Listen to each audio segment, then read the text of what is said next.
From the East Coast to the West Coast, we are everywhere true crime is. We are asking for the public's help. We are searching in the woods. We are doing what it takes here on the Bullhorn Betty channels to find answers to the most alarming cases we have been watching on the news.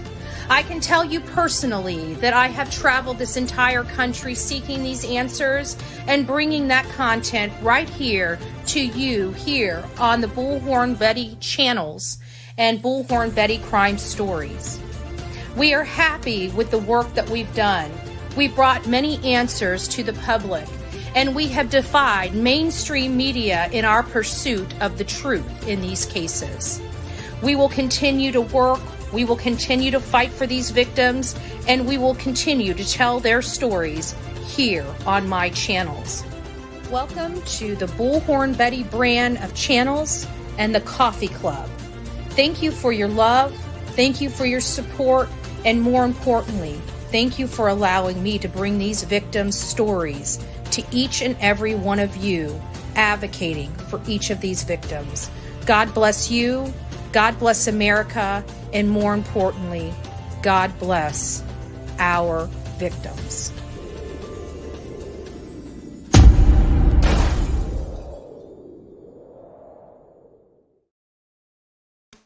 Well, good evening. It's nice to see everybody this evening. We have obviously entirely too many people in chat right now for me to go through and say good evening to each of you individually. So we're just going to get started here shortly. I'm going to be bringing Seth and Tony up here in just a little bit, but I wanted to take a few moments to go through some housekeeping items here on the Bullhorn Betty channel. We have a rule here, one rule of the chat. It's don't be a dick. Okay, you can say what you mean, you can mean what you say, but you don't say it mean. If anybody has a problem with that, you guys can, exit stage right. This is how I do it for every interview that we do. And if you violate that, you will be banned and blocked from this channel moving forward. This is a no tolerance policy when it comes to how we treat our guests on this show. So with that being said, I just want to welcome you all. I worked really, really, really hard for trying to craft some of these questions to keep it Sebastian oriented. For those that are just coming in and would like to learn a little more about Sebastian, Sebastian is an autistic, a high-functioning autistic boy that disappeared from his home in Hendersonville, Tennessee. According to his mother, he went to bed around 9 p.m. and when she woke up at 6 a.m. to get him ready for school, he was no longer in the home, and everything's kind of history from there. So I am going to go ahead, if everybody is ready. Seth, if you're ready, I'm going to go ahead and pull you up. And we will wait for Tony to get in. I'm just going to talk to you because this is really my first time that I had an opportunity to say hi to you. I'm Bullhorn Betty. It's nice to meet you. And, just to kind of go over a few things with you before we get started, thank you for being here, obviously. So I want to focus this interview on Sebastian, how you're coping with all of this. And just to let you know, I'm going to pry just a little bit, but if for any reason I go a little too far, just let me know. If you can't answer something, just let me know. Some of my go-tos, or, I can't address that. I'm not at liberty to say, something along those lines. I don't want to push too hard, but I do want to find out some much wanted questions from, myself as well as our audience. So thank you, Seth, for being here. No problem. I know that this has been a very challenging time for you, and I really honestly can't imagine what you are going through. Do you want to talk a little bit about, before we get started, about, just how things have been progressing in the case, just maybe some updates or anything like that, and then we'll just get started? What updates? Okay, well, that's it too, right? Gotcha. Well, this is what I'd first like to do. I kind of want to explore your unique relationship with Sebastian. I heard that when he was born, you were kind of dad. You were home with him. Explain how you guys learned about his disabilities and ailments. Was it right away? Was it Read a lot of books before, she was pregnant for 9 months. So read a lot of books.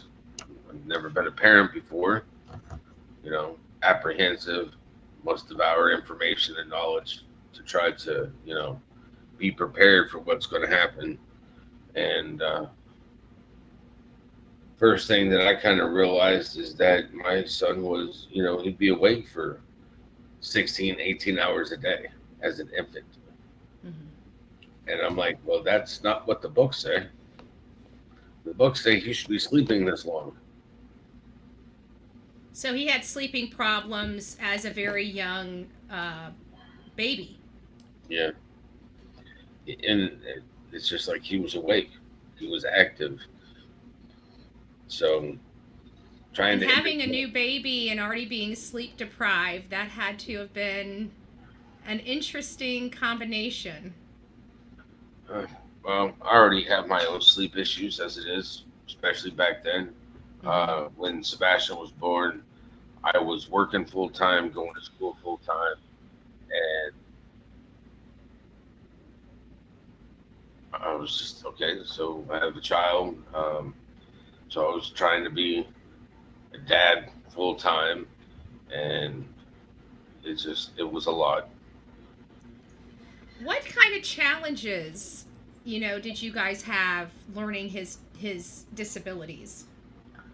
Well, we found out about the chromosomal deletion syndrome at a very young age.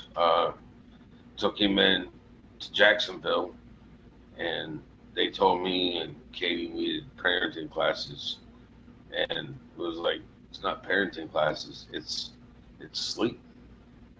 Mm-hmm. There is no downtime. It's like, you don't understand, between work and my son, there's no time to sleep. It's not, I'll take a nap when he goes down, because he doesn't go down. Mm-hmm. I mean, you're working 8-10 hours a day. You're taking care of your child that is active, functioning active, like crawling around. It took him a while to walk, but he was always active. Mm-hmm. He's always been active. What kind of accommodations did you guys have to make when learning of his disability? Like, other than the classes and stuff like that, what did the doctors say? What did you guys have to do? More reading. When he was born in 2008, like 8 people had it, 8 known cases. So there was really no information about it. Doctors were like, there's no money in researching this, so people haven't researched it. So it was, every day was a day, as right. It comes, you figure it out and you do it. How was it like when he was a baby, and how did you guys deal with his sensory issues and other things? Like, did you just have to try stuff? It was, well, I like it quiet to begin with, so it's not really much of an issue on that one. Mm-hmm. But when he was young, it was fun. I mean, I enjoyed it. I mean, it was new to me, so it's not like I was comparing it to any other child. Mm-hmm. To me, this was my first child. So I had nothing but books to compare it to. And we all know children are different. Mm-hmm. I remember him sitting on the threshold between the living room and the kitchen, and just sitting there, and you buy him all the toys he wanted, but he was going to go for that. give him an empty 2 liter, and he would play with that more than all the other toys that you bought him. All right, and it's like, okay, well, whatever makes him happy, And at one point in time, it was about 45 minutes that he just sat there and laughed the whole time.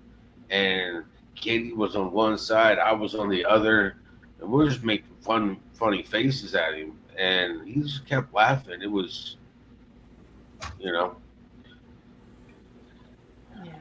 Tony, thank you so much. I wanted to welcome you, but so sorry. I started a little early. I didn't want Seth sitting back there too long. It's all right. Don't interrupt the boss. So yeah, that was. So what are one of your? Tell me a little bit about like fondest stories. Like what did you guys like doing when he was a kid, when he was a baby? Swimming. Boy loved to go swimming, and it was great activity. Putting sunscreen on him and then just going. And I've always liked to be a swimmer. To me, it didn't matter. Like, I swim it. When I grew up, swimming was, you swam in ponds. You didn't have a pool. You lived in the country. So, I swam in rivers, lakes, ponds. If there's something there that'll eat you, you'll find out. Otherwise, right. It don't kill you, it makes you stronger. There you go. Sebastian, on the other hand, he's swimming in a lot of different pools. Saltwater pools, freshwater pools, chlorine pools, but it's always been pools. He never really liked the beach because he didn't like the sensation of the water around his feet.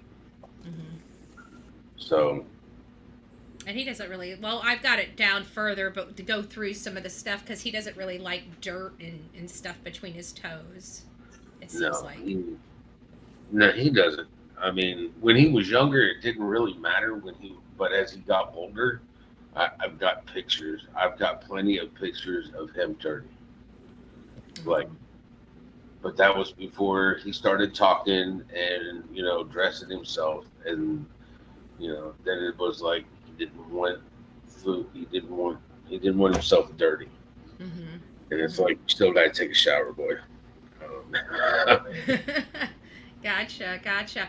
And it kind of dovetails right into kind of my next line of questioning is I want to kind of discuss his disabilities a little bit and want to explore like his likes and dislikes.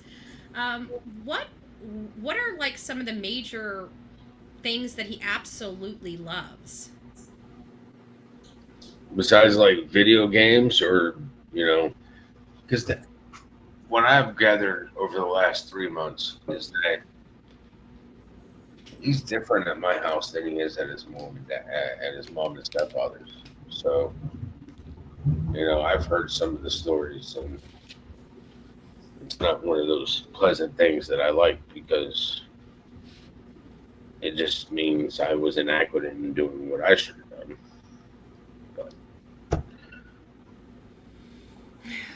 In a situation like this, it's always the coulda, woulda, shouldas. You'll have plenty of time to beat yourself up later. We just doesn't matter. It's an everyday process now. Until I find him. But he loved anime. He loved watching cartoons. Even though he's 15, I mean, one of his favorite ones, like he loves ramen. Like we have a Japanese restaurant here in Clarksville that I will take him just to eat ramen. But like we'll spend all day watching Naruto. So when we go to dinner, he's in the he'll want to go have ramen. He likes a lot of anime and cartoons. Which gotcha. What does he absolutely dislike? Like just without a doubt, like it's a no-go. Like he just absolutely can't stand this. Boring movies would probably be his go-to. He doesn't like to watch like old I like Stargate movies, old Star Trek movies, He doesn't even like the old Star Wars movies. If it's not new, he doesn't really like it. If it's not his like generational thing. When he was growing up, like we made a big deal every Christmas when a new Star Wars movie came out. You know, me and him, that would be a me and him night. We would go have dinner, and then we would go to the movie theaters, and we'd watch the first showing of the new Star Wars movies. And that was just one of the things that we did as a dad and son. So you have that beautiful memory. I think I kind of glossed over some things, but like with Katie, how did that whole situation work out, you know, when he was younger? Because I did watch you, I think it was Jennifer Coffindaffer, and you were talking about that you took care of your son, that she ended up, after his medical diagnosis, went off to the Navy. How was that? What prompted that decision?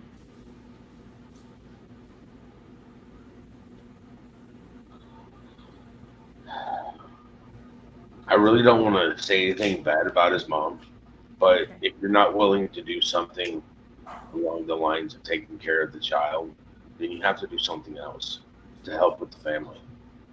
And I was going to school full time, I was working full time, and I was taking care of the child full time. And Gotcha. she sleeps like a rock. She slept like a rock when she was with me.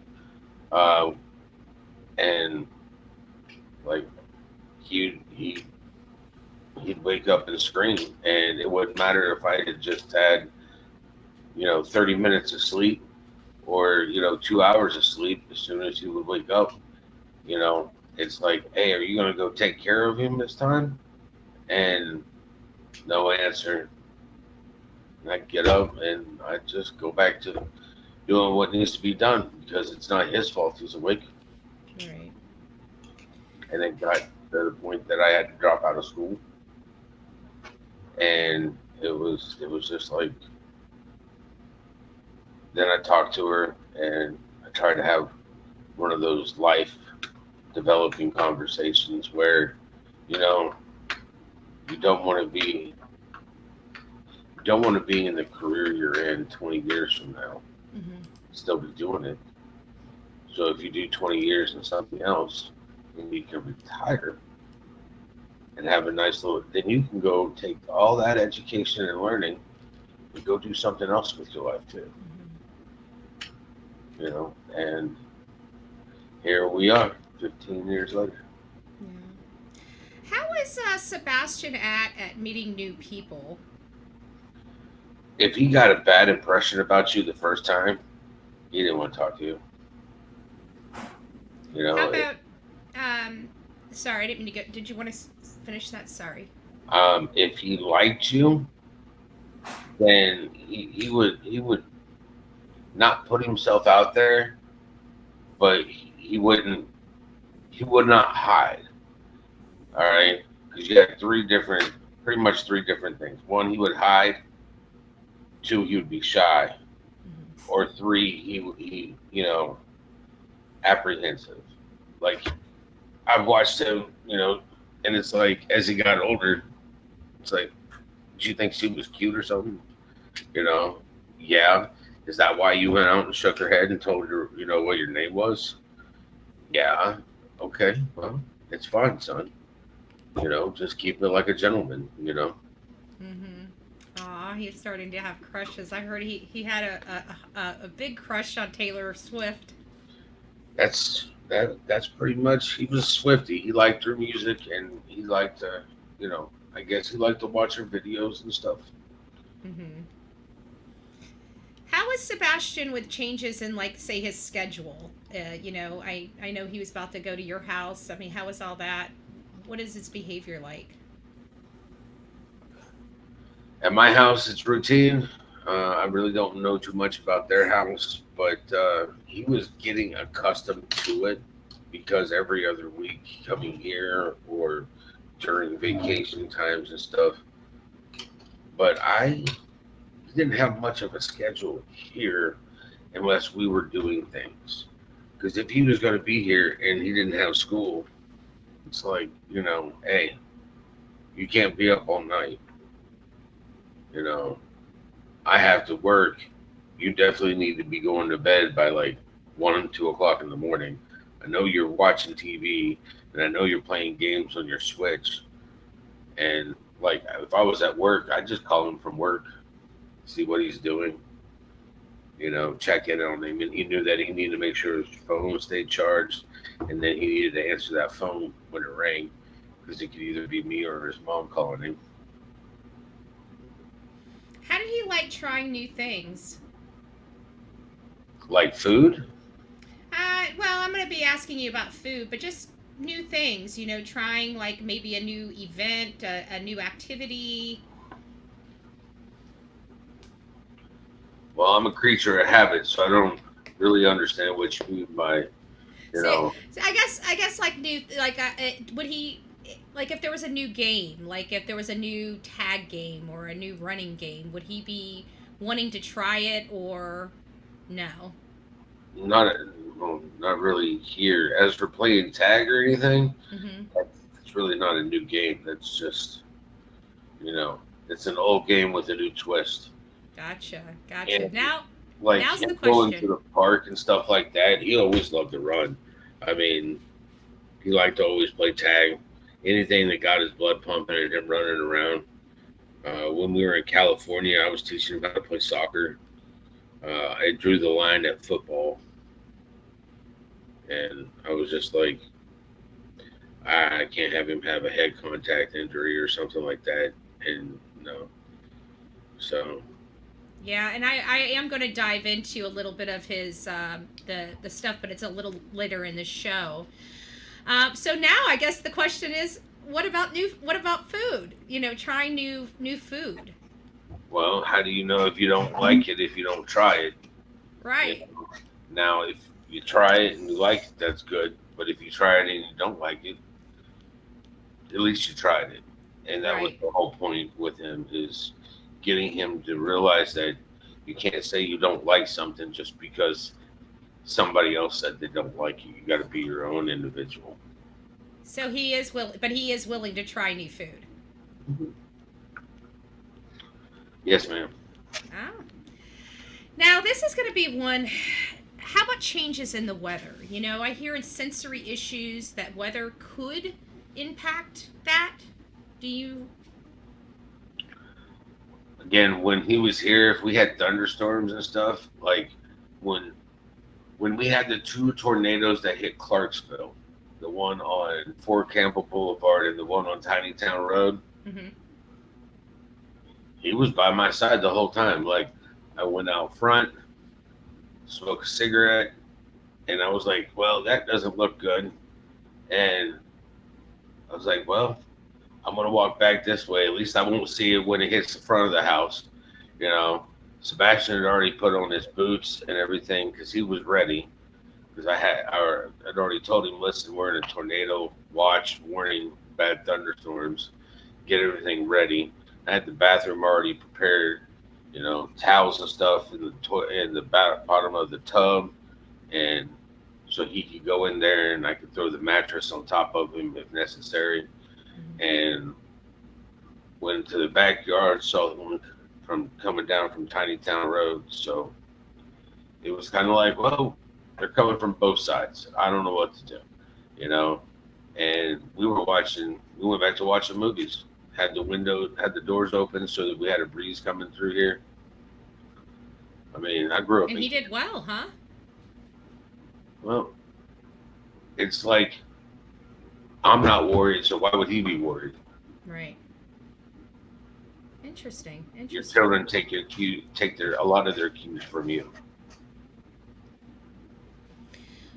What would cause, because I've been reading a lot of his chromosome deletion as well as autism, and there are things that trigger them that cause some mood swings or something like that. What would cause a mood swing or trigger an episode in Sebastian? Sometimes it would be like literally nothing that you would observe Hmm. because everything's coming from his perspective. but it's stress is one of them. I mean, I've seen him. Again, hindsight's 2020, but stress, uh, probably feeling like you're not in control of yourself, like you have no control of your life. What does he have a problem with overstimulation? Like if he had an overexerting day, have you seen that trigger an episode in him at all? I have seen him stay up for 2 days, 2.5 days straight from overstimulation. Yes. So it causes them to get in almost a manic type state? The brain gets like, instead of, it's like the old-fashioned tops, give it a couple, two or three, it spins, and then, but when you break the gears on it, it doesn't stop. It takes forever for it to stop. I have seen him stay awake for 2 days here. He's gotten overstimulated before on road trips, and he'll stay awake for the whole road trip, coast to coast. Wow. Wow. Well, I could use a driver like that. Just saying. just saying. Right? I'm just, I can't even. We're not even going to go there. Trying to get him to actually get behind the wheel of a steering wheel for a vehicle for me to even teach him. He's like, no, Dad, I don't want to do that. I'm like, you think I'm going to drive you around your whole life? He was like, I'm not going anywhere, so why do I need to drive?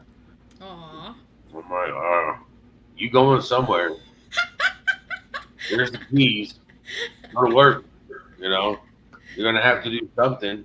You like playing Magic the Gathering. You like buying these cards. You're going to have some way of supporting your habits. Yeah. This is going to kind of go to the, events of the day before your son disappeared. After hearing the events that unfolded the day before, do you believe, based on what you heard, that it was possible that your son was overstimulated? We had a very, very packed day. There was a lot of goings back and forth to the store, then back to the house, things like that. When he was at my house, he had the option of either staying here or going with me to the store. And I preferred him to go with me to the store, but there was times he was just like, Dad, I don't want to go. I don't want to leave the house. And it's like, okay, well, understand that if you don't come with me, I'm only picking things up on my list. There'll be no extras, nothing that, normally I would get you or anything like that because you're not going to be there. And he would think about it. And he would be like, okay, and either he would stay or he would go. If he stayed, then it was just literally run to the store and I'm back in like 30 minutes. Mm-hmm. If he went, back in like 45 minutes, and we may end up going out to dinner afterwards. But I like to take him with me because, like, what do you want to have for dinner tonight? And have him help pick out things for dinner. Getting him to voice his opinion and have his own ideas. Mm-hmm. What you brought up something that I didn't even think about on my list. So when you go to the store, what snacks? What kind of snacks did he like? Like, what was his favorite? Like, I don't know. Did he eat candy? What did he like? Well,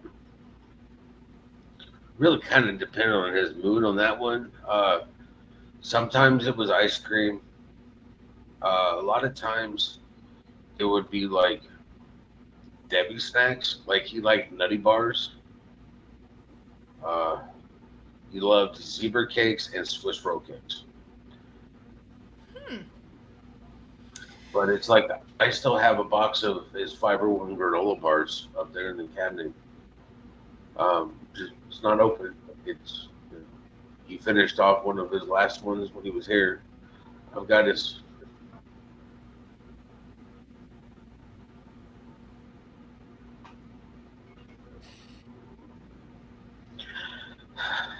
Deep breath, buddy.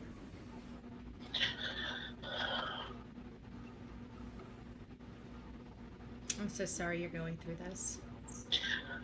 It's about to stop. Take your time. I'll be right back. Okay.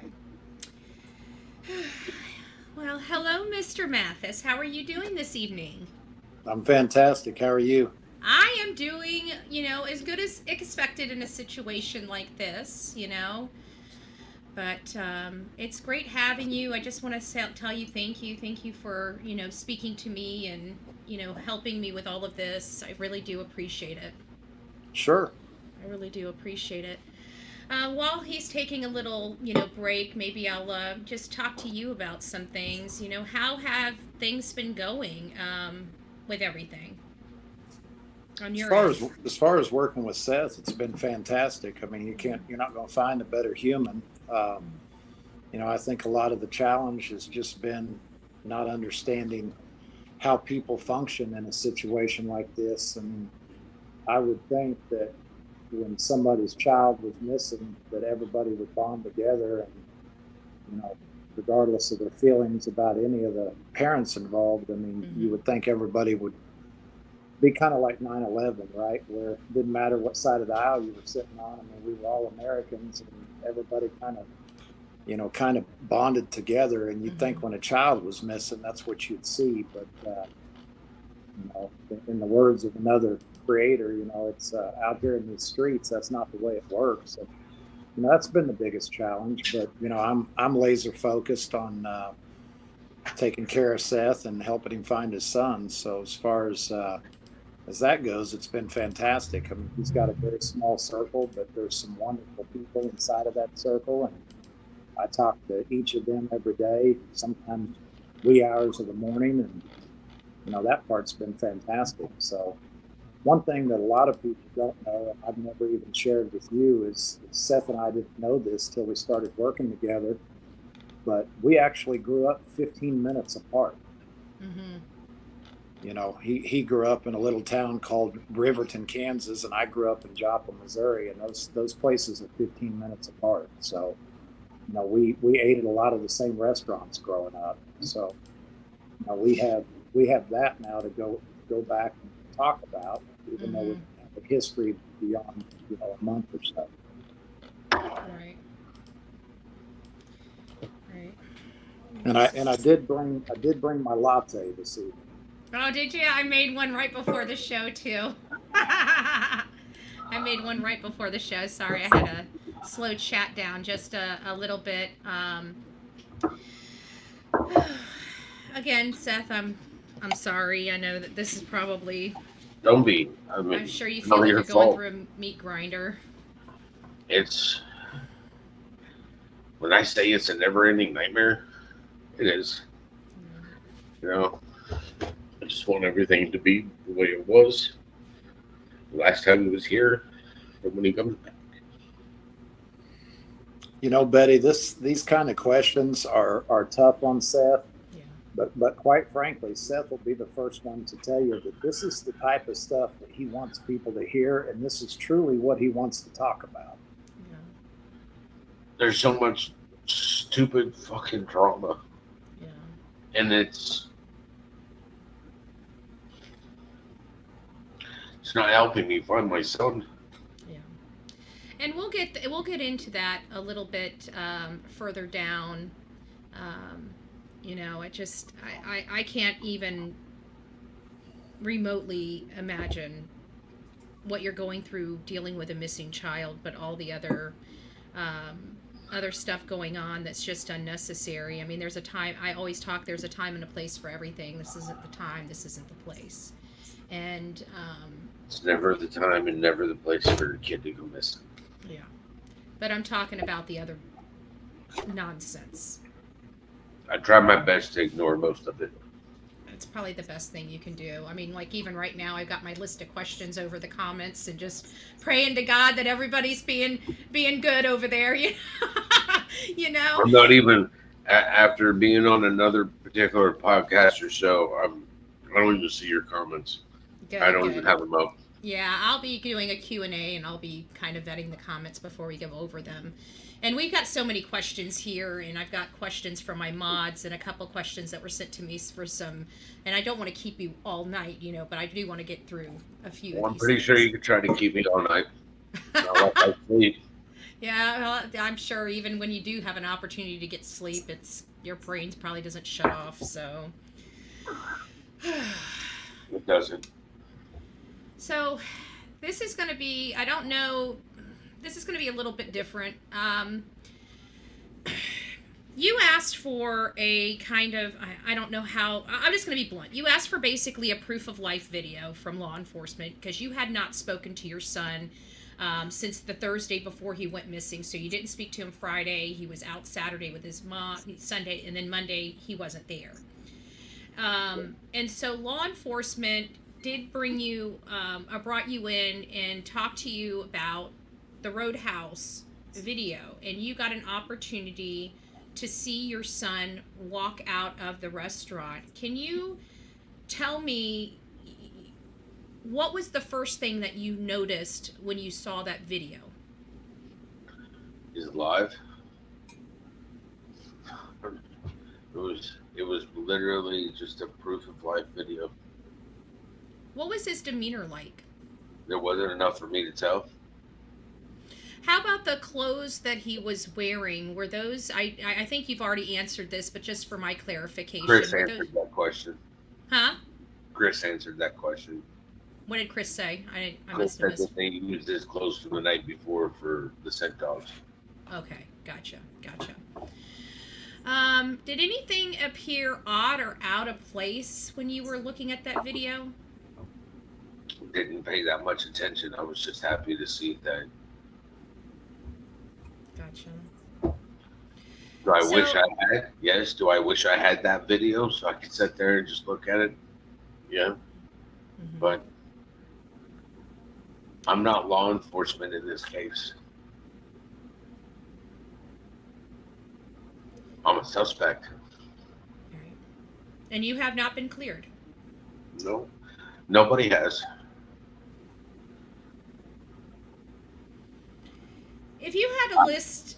I think it's kind of hilarious, but And actually, I'm going to kind of go on a little tangent here, but just to clarify, where do you work?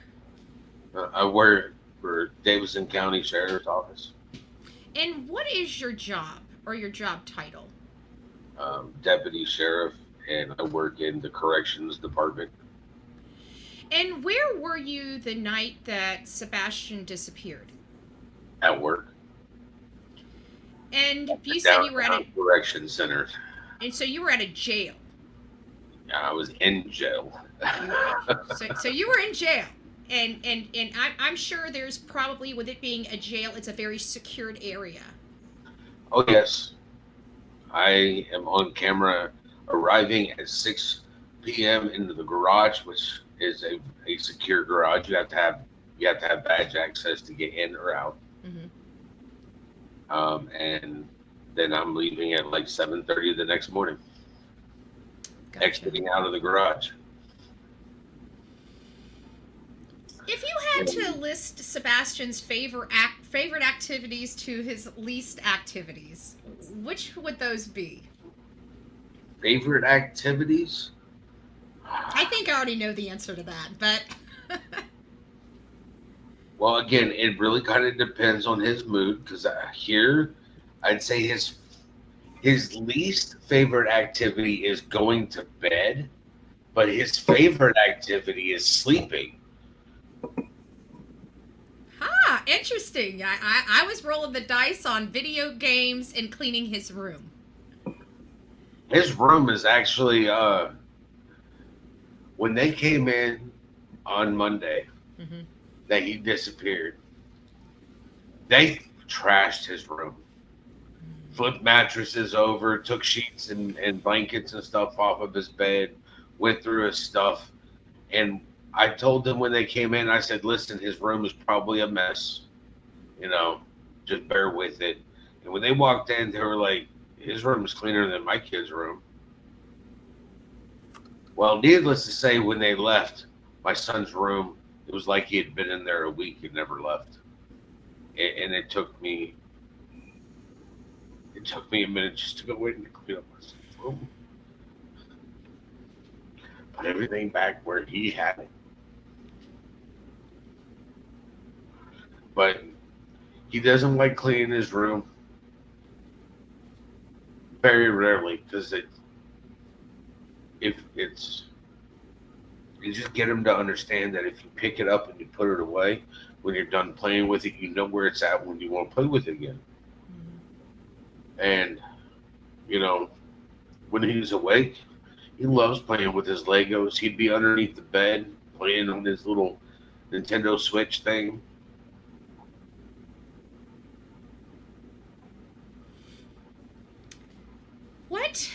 What are some of Sebastian's allergies? We hear a lot about he's got some allergies. He's allergic to grass. That's about it. Gotcha. Well, I guess that would be kind of medical. I was going to say, because I don't know why I was thinking about like medication if he's. Oh, HIPAA. We're not I going know. to. That's what I was about to say. Better be careful. Huh? I'm skating a little too close. I mean, hold on, wait a minute. I don't have a PhD and I don't have a doctorate in the medical field, so I can't violate HIPAA. Yeah. Wow. When Sebastian's... Sorry, I'm allergic to grass myself, and they mowed the yard today. Oh. Don't worry about it. We'll forgive you. Maybe I should mute. Maybe I should just mute you just a little bit. Hold on. There we go. There you go. Are you cleaned out? No, Yeah, currently. That means a different thing in the medical field. It also means something different in jail. So when Sebastian stays with you, what does a normal weekend look like for you guys? What do you do for fun? Well, I pick him up Friday. It's depending on traffic, an hour and a half drive to get back up here. Sometimes even longer, depending on what direction we go, depending on how his day went. Sometimes I'll let him pick the route. Do you want to take the interstate? Do you want to take the highway, or do you want to take the back roads? I mean, as after time change, with it not getting dark until after 8 o'clock, time change, we normally would take the back roads. There's been times that we've seen a lot of deer and turkey and stuff as we're driving back, which I don't understand that anyways, because he would be playing his video games and not paying attention to the road anyways. But I mean, come back up here, get up here with enough time. If I'd already had everything planned, I'd already have stuff in the back of my truck, tackle boxes, chairs, fishing poles. We'd just go straight on through and head over, go fishing at the high school, or go up to Yellow River, go fishing up there. He always enjoyed that. Pick up some food on the way up, or I'd already have like bread, sliced meat, and cheese to go ahead and make sandwiches. Pick up graham crackers, marshmallows, and chocolate. Making s'mores is always fun. This is probably going to be a little more difficult, but what has been the most difficult part of you dealing with your son's disappearance?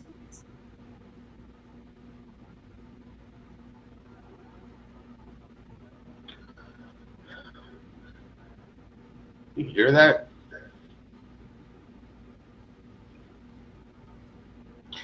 TV's not on.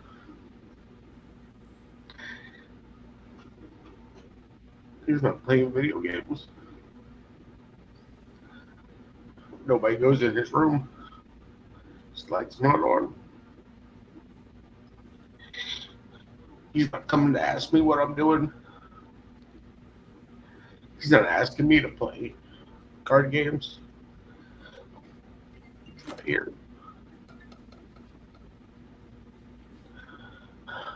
He's just not here.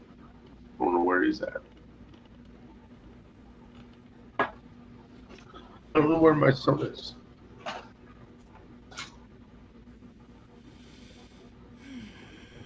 It's gotta be. I can't even imagine. It's so hard for me to try, and I'm trying to stay away from the drama during this interview, but some days it's just so hard for me to understand how people could be mean to this man. I don't get it. I don't know if I really don't know if I will quite, ever get that. I'm just. Why we lose our minds once in a while, isn't it? Okay. So this is. My house is not a home. He should be here. School's already out. He should be here enjoying summer break.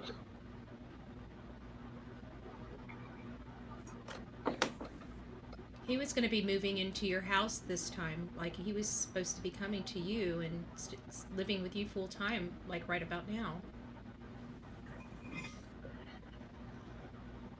Several days ago, 2 weeks ago, he'd have been here.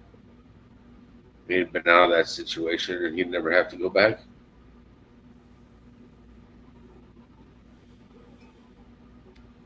Now, this is kind of another dovetail. You had received reports. I know you can't discuss the reports. Maybe you can answer this. Were you shocked about what you read in the reports? Can you answer that? Yeah. I was. Hello, Moto.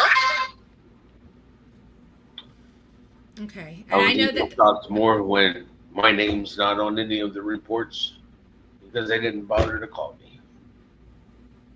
Yeah, and that's been a because you had. I mean, I want the audience to understand. Hello, Moto. Sorry. That's okay. Yeah, Betty, I think it was just as big of a shock as to the fact that they didn't notify him as to what was inside those reports. Yeah, I have a problem with that too. I don't know, a father that has joint custody, I don't understand why he wouldn't be immediately notified, unless that information was withheld from the Department of Children and Family Services. Sometimes they don't have those details. I mean, if he had no custody whatsoever, no custodial rights, is the only way it would make sense to me. Right. And he had to hire an attorney to go get those records, didn't he? He did. Mm-hmm. Yeah. I did have to hire an attorney to get those records pushed through to get to me. The only thing I can state of those records is that there is a statement stating that the only place he felt safe was here. I don't want you getting yourself into a legal quagmire, so I'll let you speak about what you're comfortable speaking about, but just. I can't really mention anything about him. Lord help me if DCS contacts my attorney one more time. I'd already told her what to do if they contact her one more time.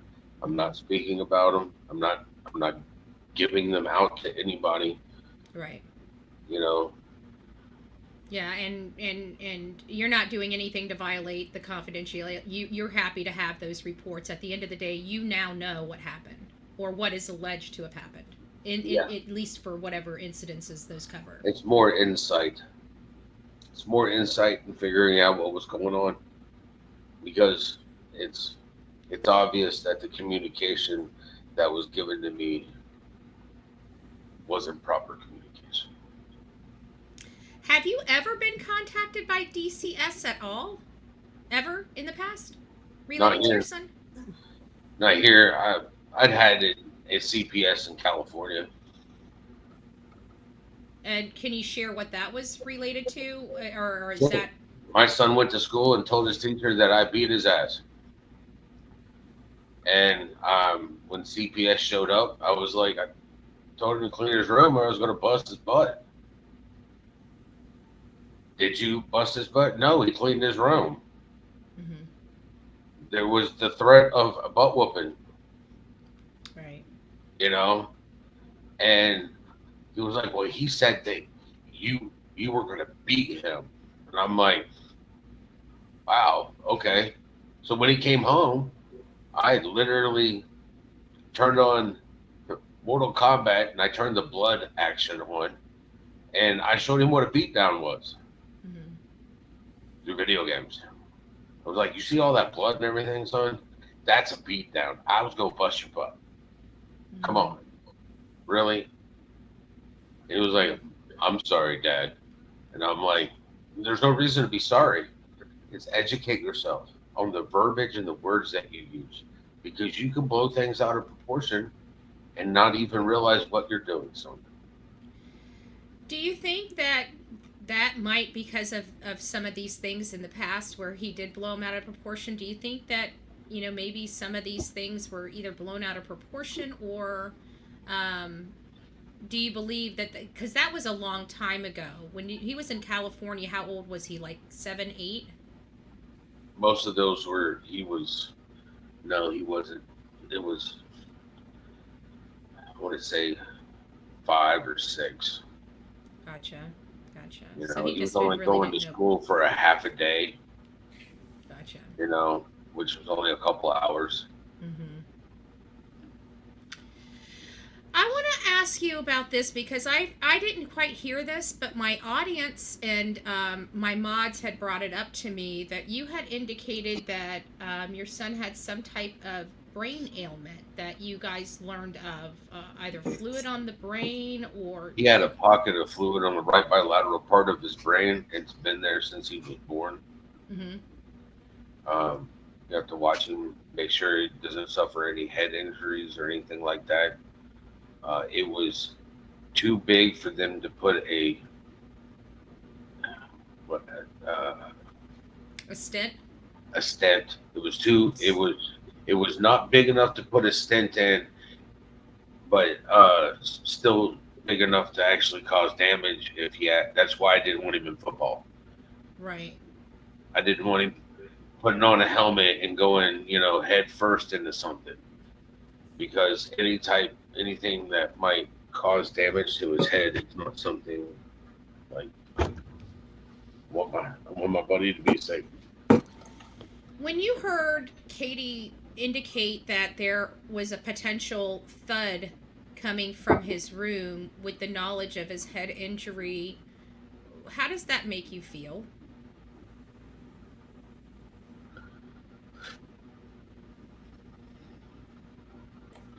If I had heard it in my house, I'd have been in my son's room to find out what was going on.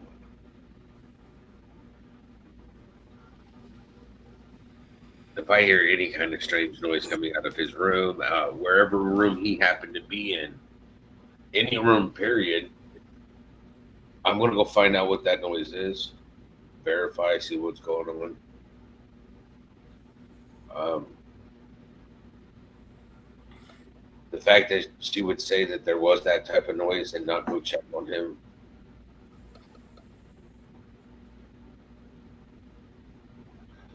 To me, is not proper parenting.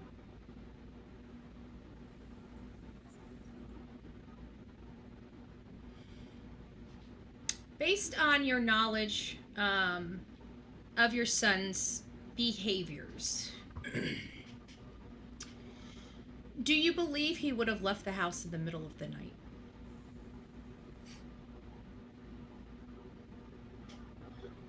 Different scenarios go through my head. for him to leave and not have his shoes, coat, taking a switch or his phone, stuff that I know that he would want with him if he was going to run away. No. But for him to leave without shoes or anything else on there, the situation would have to be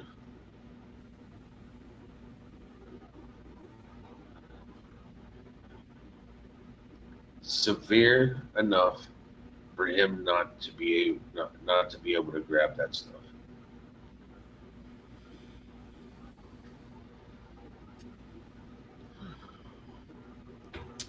So, based on the information that I know about my son and the story that is being told by his mom,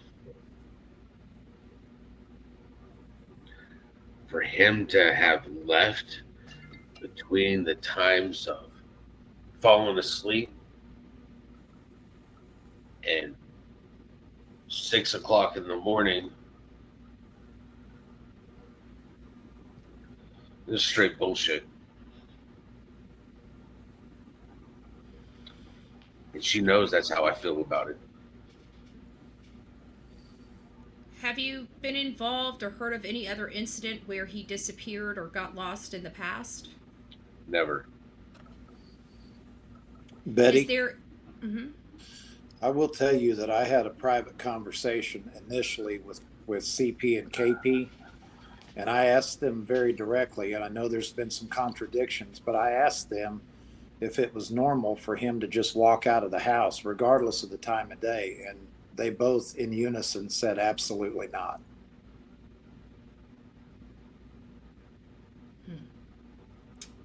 That's pretty interesting.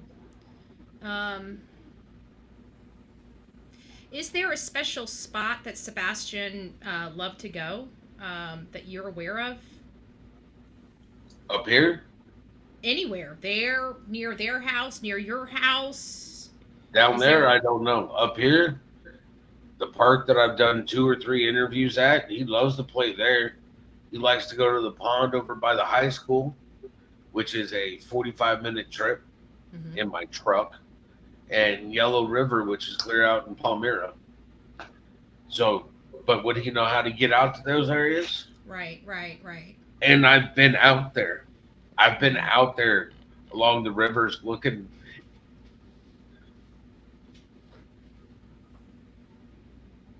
I'm really sorry. I don't...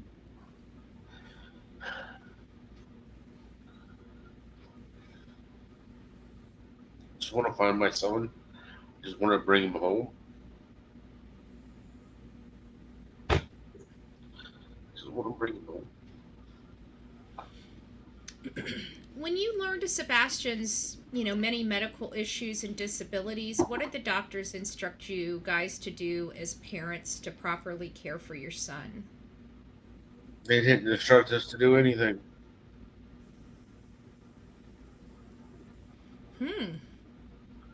So there wasn't like any special classes or anything that you guys had that they recommended or anything like that? Well, Sebastian went to a lot of classes. We didn't. He had speech therapy. He had speech therapy. He had fine motor control classes. He had gross motor control classes. You name it, whatever it was I could get him into, I got him into. I mean, anything. Going to California was the worst mistake in the world, because their education system sucks beyond belief. First year that he was there, they literally taught him the letter S. Like, my son knows the whole alphabet and he can count 1 to 10. Why are you just having him do S? Right. Is it because y'all suck? Yeah, that's California. They're, I didn't know their education was, I don't know why I didn't consider their education. Off topic, No Child Left Behind was handled the wrong fucking way. All right. Instead of just passing kids to get them through class so their numbers look good, they should have hired more teachers. So you had a higher teacher to student ratio. Mhm. That way the children would learn. Then no child's left behind and everybody gets a decent education. Yeah. Sorry. That's okay. But you had a lot of problems, like even with the type of classes your son needed in California. I think I heard you say that Georgia was the best, or was it just the opposite? You hated Georgia. Oh, Georgia was extremely horrible. Okay, gotcha. Georgia's where they sat there and told me, won't your son just grow the chromosome back? Like he's a yeah. I'm sorry. I forgot. I'm one of the lizard people, and don't worry, my eyes blink regular, but he'll grow back his chromosome like a lost fucking limb. I mean, Oh their my goodness. best place ever was Kansas. Nice. That's kind of, actually, to be honest with you, Kansas is not really. Wouldn't have thought of that, to be honest with you. They have a facility in the town where he was from, Betty, and it's really good. Gotcha. In Riverton. Yeah. I feel so bad for Seth. I'm really sorry. I'm glad you're there. I'm glad you're here, keeping him, at least nothing more. He sees a friendly face when he looks up. It's got to be probably pretty hard on him and terrifying all the same. I mean, I can't imagine. Well, like I said, this is what he wants to be talking about. It's not easy, but he would much rather be talking about this stuff than some of the other BS. Yeah. Was your son, was he going to be a person that was going to need lifelong assistance? Good chance and possibility. Gotcha. And prior to this whole disappearance, what was your relationship like with the Proudfoots, with Katie and Chris? I'm not an easy person to get along with, but neither is my ex-wife. Mm-hmm. The divorce was kind of horrible. I mean, she accused me of some nasty things, and when the divorce initially happened, I had an attorney, and pretty much he told me that he just wanted to play dirty and take everything from her. And I was like, that doesn't help our son. I just want a divorce so I can start again. And that was before she accused me of some of the things that she did. But when she did that, he was like, you're the one that chose to play it nice. And I looked at him and I was like, I chose to be a human and not accuse her of everything that she's done. Child still deserves a mother. Mm-hmm. Child still deserves to have his father. And he was like, well, this is what you get for playing nice. And I looked at him and I was like, well, I hope you enjoy the rest of that retainer because you're not getting any more from me. And I'll represent myself. Mm-hmm. So I did. And so much happened. I wish I had had more money. I wish I had a different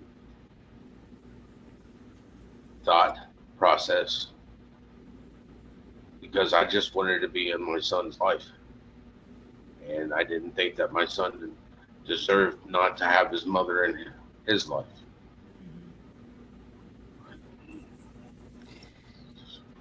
You talk about, obviously it was, and of course it's been plastered all over social media. So, even I know about the divorce proceedings and how. Actually, I'd like to say something about that. It's funny how every one of her declarations that she wrote is out there. None of my declarations are out there. So everybody's only getting her written side of the divorce, but nobody sees any of mine out there. I really think it's funny that that's out there on Reddit, but my stuff isn't out there on Reddit on the stuff that I submitted. Yeah, that's an interesting perspective. It seems like it's a one-sided narrative, for sure. And I'll tell you right now, if people really want to look, they can look at mine because all of my declarations aren't written by me.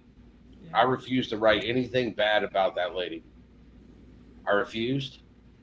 What happened behind closed doors, what she put me through, the hell that she put me through. I didn't have a single, I mean, we're talking about, I went 7 years without a girlfriend after the divorce. I didn't even, I wasn't looking for it. No. I mean, it takes time to heal from trauma, from abuse. And I was good living in my sanctuary, my house. The only person that came into my house was my son. This is the safest place he knew because he felt safe here. Of course, he's going to feel safe in my sanctuary because he had his own little sanctuary here too. You want to know why he slept all the time when he was here?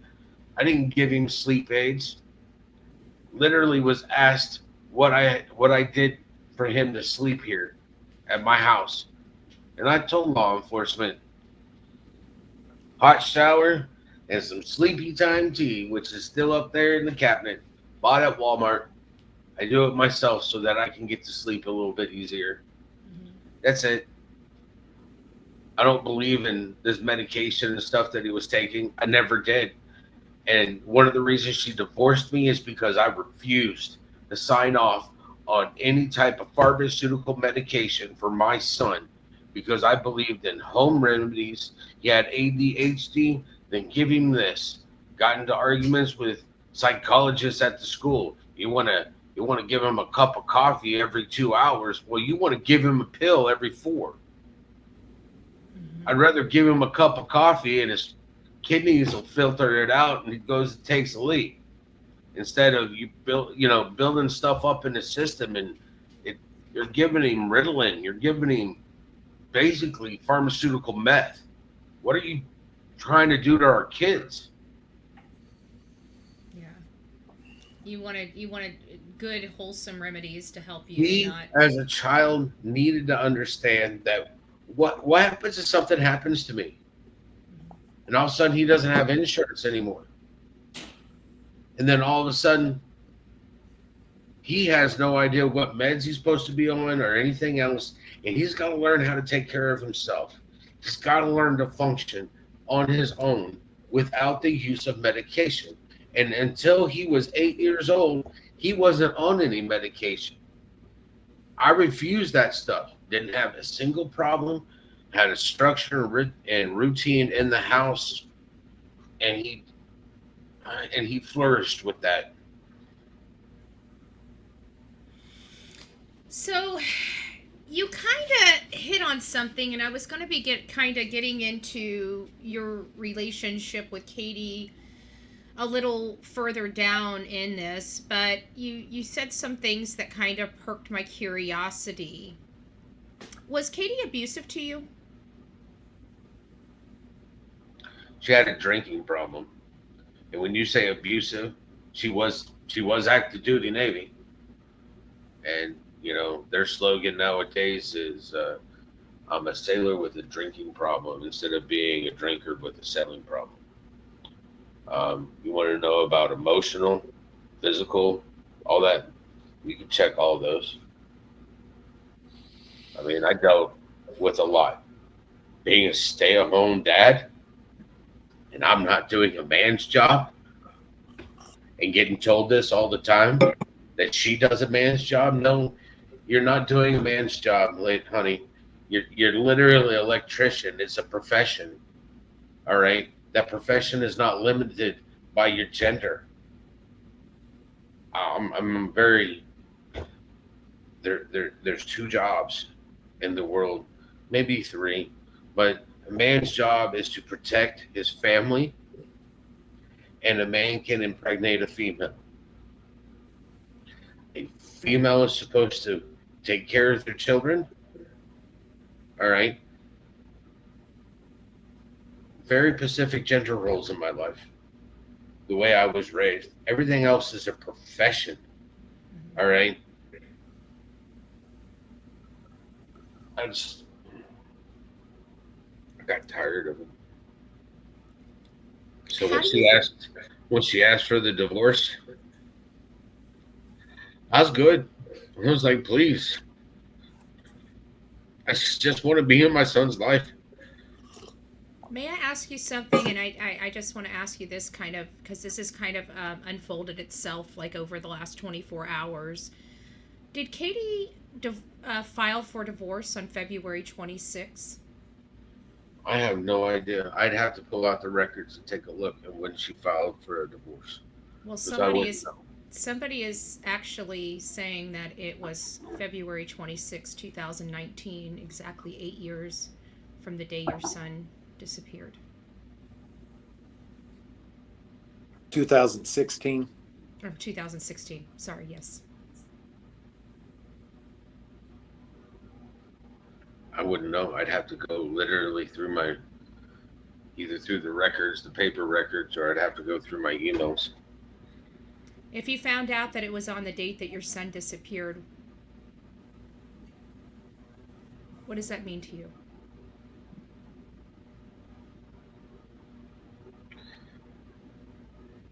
Just another day that she fucked my life up. Another day that what? First one was a divorce, way to destroy the nuclear family. Another one to take the last bit of my family away from me. She's good at that. Something I always told my son. There's two things in this world that you can do with these. You can either build or you destroy. Be a builder. Don't be a destroyer. That's not gender specific either. That's with everybody. And he was going to be a builder.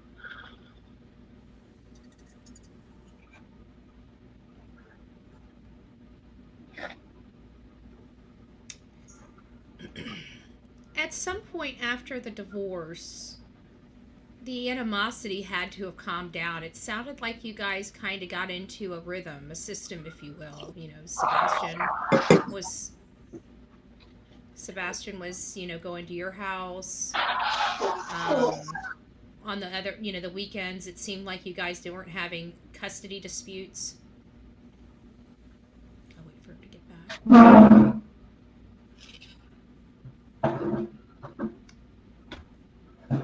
I'm sorry. That's okay. I know this is difficult. I hate, it really sucks. But what I was asking is, after the divorce, obviously it was pretty contentious, and, you tried to keep the higher ground. I didn't try, I did. Yeah. You guys were clearly at some point started working together, making sure that your son, went back between the houses, that it was calm. It seems like you guys were becoming a well-oiled machine, if you will. Is that an accurate assessment? Looking at these DCS records. No, take those out. Just your knowledge of the situation, just the way your My knowledge of the situation. Yeah, just at the time, before your son disappeared, you guys appeared to have the animosity worked out. Where you guys would that be an accurate statement? Animosity was probably still there. Okay, It would raise its ugly head every once in a while. gotcha. Me, I just tried my best to ignore it. Simple things like, why don't you enforce the same rules that at my house? So on and so forth. And it's like, you got in trouble at your house. You got in trouble in your watch. You tell me why he's in trouble, and I will determine if it's severe enough that he will be punished here. Mm-hmm. But if it's not, I'm not going to continue the punishment. Mm-hmm. This is a different household. He didn't do his homework. Well, he's going to suffer on that end, but he's going to suffer at your house. He's not going to suffer at mine. Because when he was here doing homework during COVID, he did his homework. I didn't have to worry about it. I just don't see the point of him getting to come stay at my house and be in trouble for something he did at your house and being punished at mine. Right. You wanted to visit with him. You didn't want to punish him. I got 2 days with him. Right. And literally, it was I go pick him up on Friday when he gets out of school at 3 o'clock. I literally get Saturday all day with him and then have to take him back on Sunday. So I'm really getting only one solid day with him. You think I'm going to punish my son? Right. You're out your fucking mind. Mr. Chris, I don't like the fact that he's, you got him wearing underwear at your house. Well, we don't have the accidents at my house that he seems to be having at your house. So why, again, am I going to have my son wearing a fucking diaper at my house when he can get up and go use the bathroom and not have an accident? Do you think Katie and Chris stressed him out? Do you think that's why he was having accidents? They stress me out. And I'm not a 15-year-old kid. I'm in law enforcement, and I'm literally at DDC with 65 inmates that are either murderers or in there for a long period of time about to go to prison. And those two stress me the fuck out and work them. Wow. So yeah, I'm pretty sure. I'm sorry. This is just one of those. Take a deep breath, relax.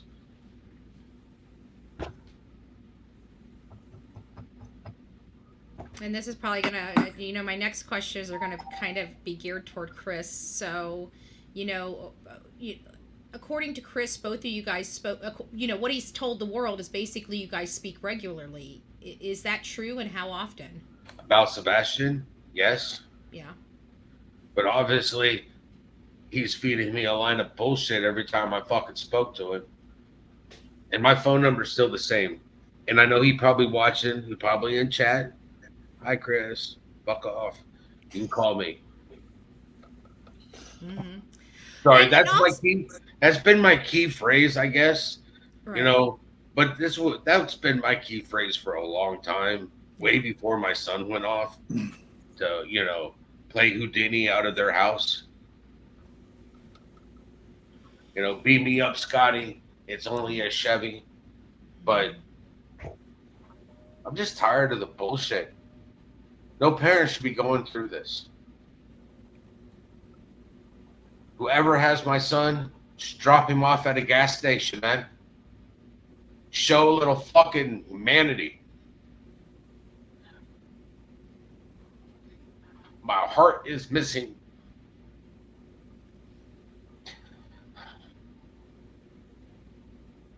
Just drop him off. Tell him to go call 911.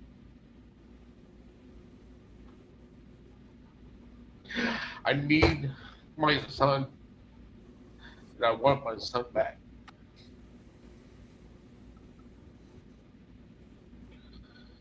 Life ain't fair, but this is bullshit.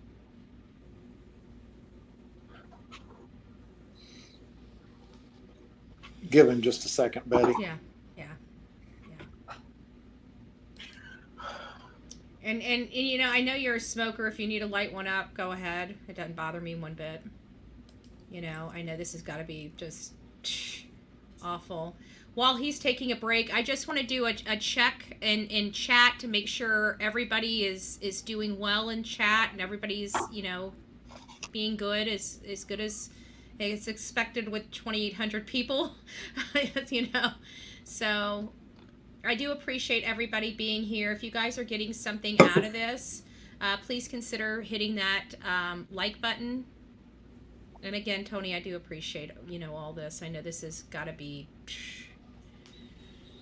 crap. We appreciate you. We appreciate the format. We appreciate you keeping this predominantly about Sebastian. I mean, like I said, these questions aren't easy for a grieving father, but this is really what he wants the world to focus on is Sebastian. And he says that 20 times a day. And I think you would agree after seeing him tonight that he clearly means that. Yeah, well, I gotta tell you, it's been hard. I mean, I'm thankful for these glasses, and one of the reasons why I'm not taking them off, because you'll see my eyes are like they're tearing up. Um, I'm having it's hard for me, to hear this, because it's just a bad situation. We don't. Nobody wants to be here, and we are. So what can we do to help? At this point, I don't know. I really don't know, except keeping his name out there, and letting people know who Sebastian is.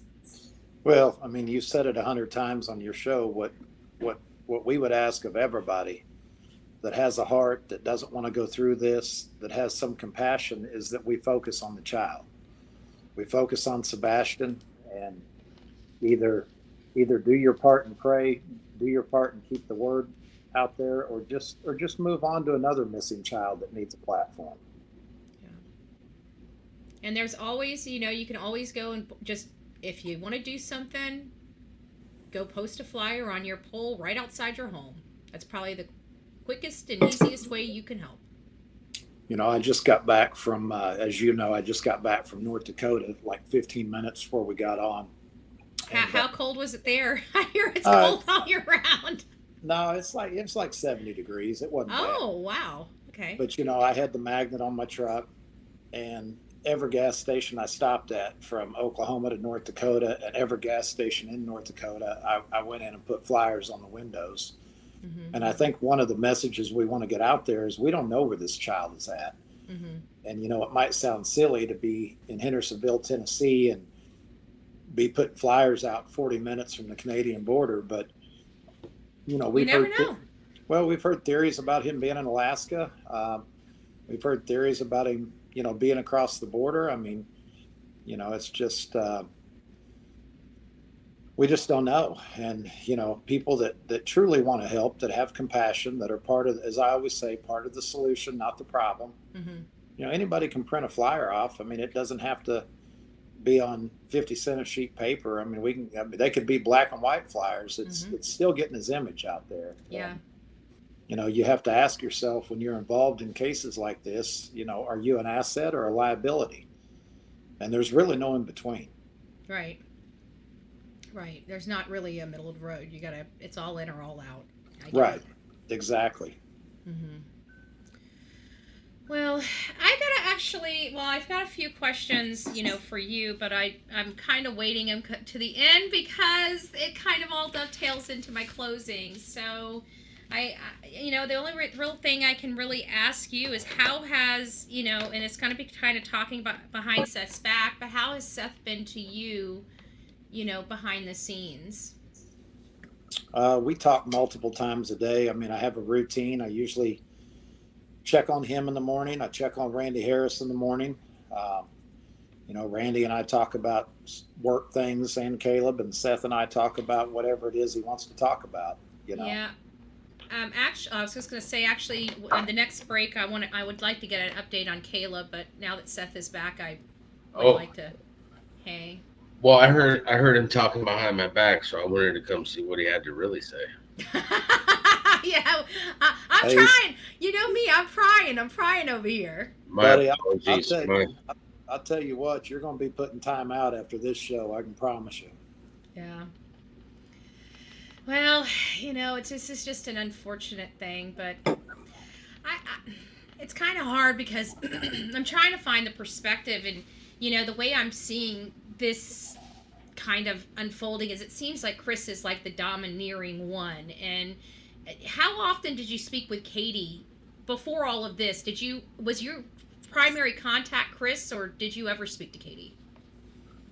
I spoke to Katie, but see, the animosity that's there between me and Katie wasn't really there when it was me and Chris. Mm-hmm. So you just find it easier to work with Chris than you do to work with Katie? Yeah. Prior to this, right? Gotcha. Correct. How did Chris approach when he asked you? How did he approach you when he asked you to take Sebastian full time? What was that conversation like?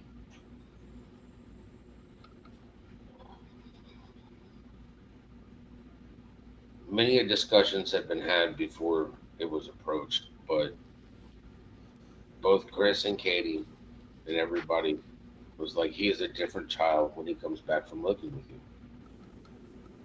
And because he's a different child, it's like I kept trying to tell them if they're having a problem with him, let me talk to him. Let me know what you'd like me to address so that I can speak to him.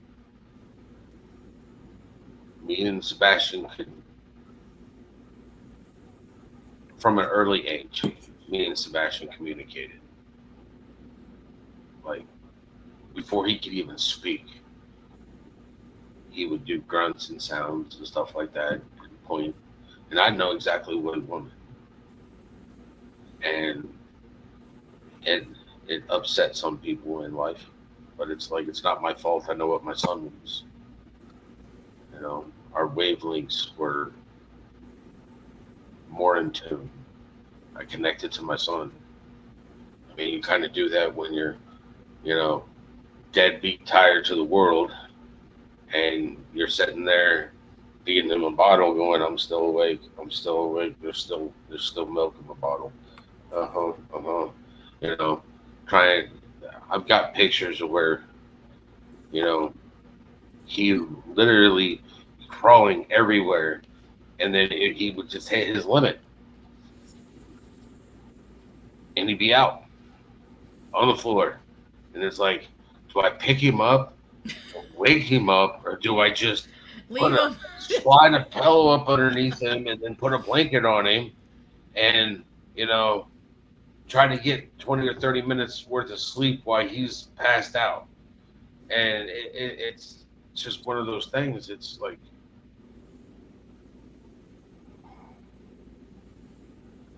I believe children are supposed to have a solid foundation to lean on as they grow up. Mm-hmm. And I believe I was that solid foundation with the structure that I had in the house, everything routine. You know, the court system literally at one point in time during the divorce told me that I was borderline abusive because I had, you know, shower time at 7 and bedtime at 8. It's like, how is that borderline abusive? It's routine. Mm-hmm. You know, it's school. You need to lay down. You need to have your hot shower, be clean, lay down clean in your bed. And whether you're asleep or not, but you need to be laying there so that you will go to sleep. I don't know how that, cause that's what I did with my grandchildren.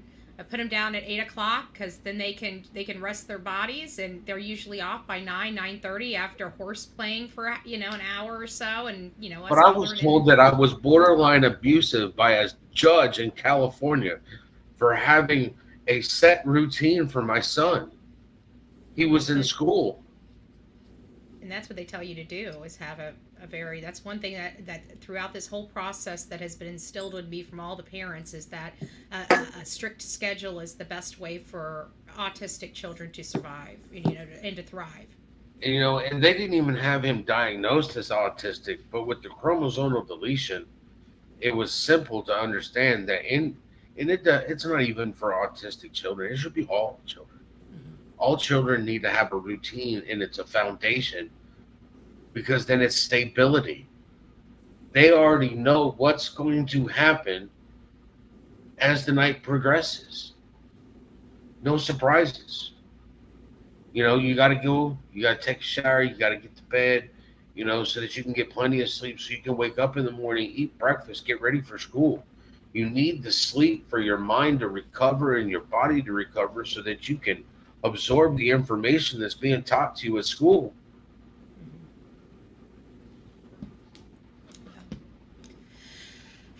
How was your relationship with Katie when you two met?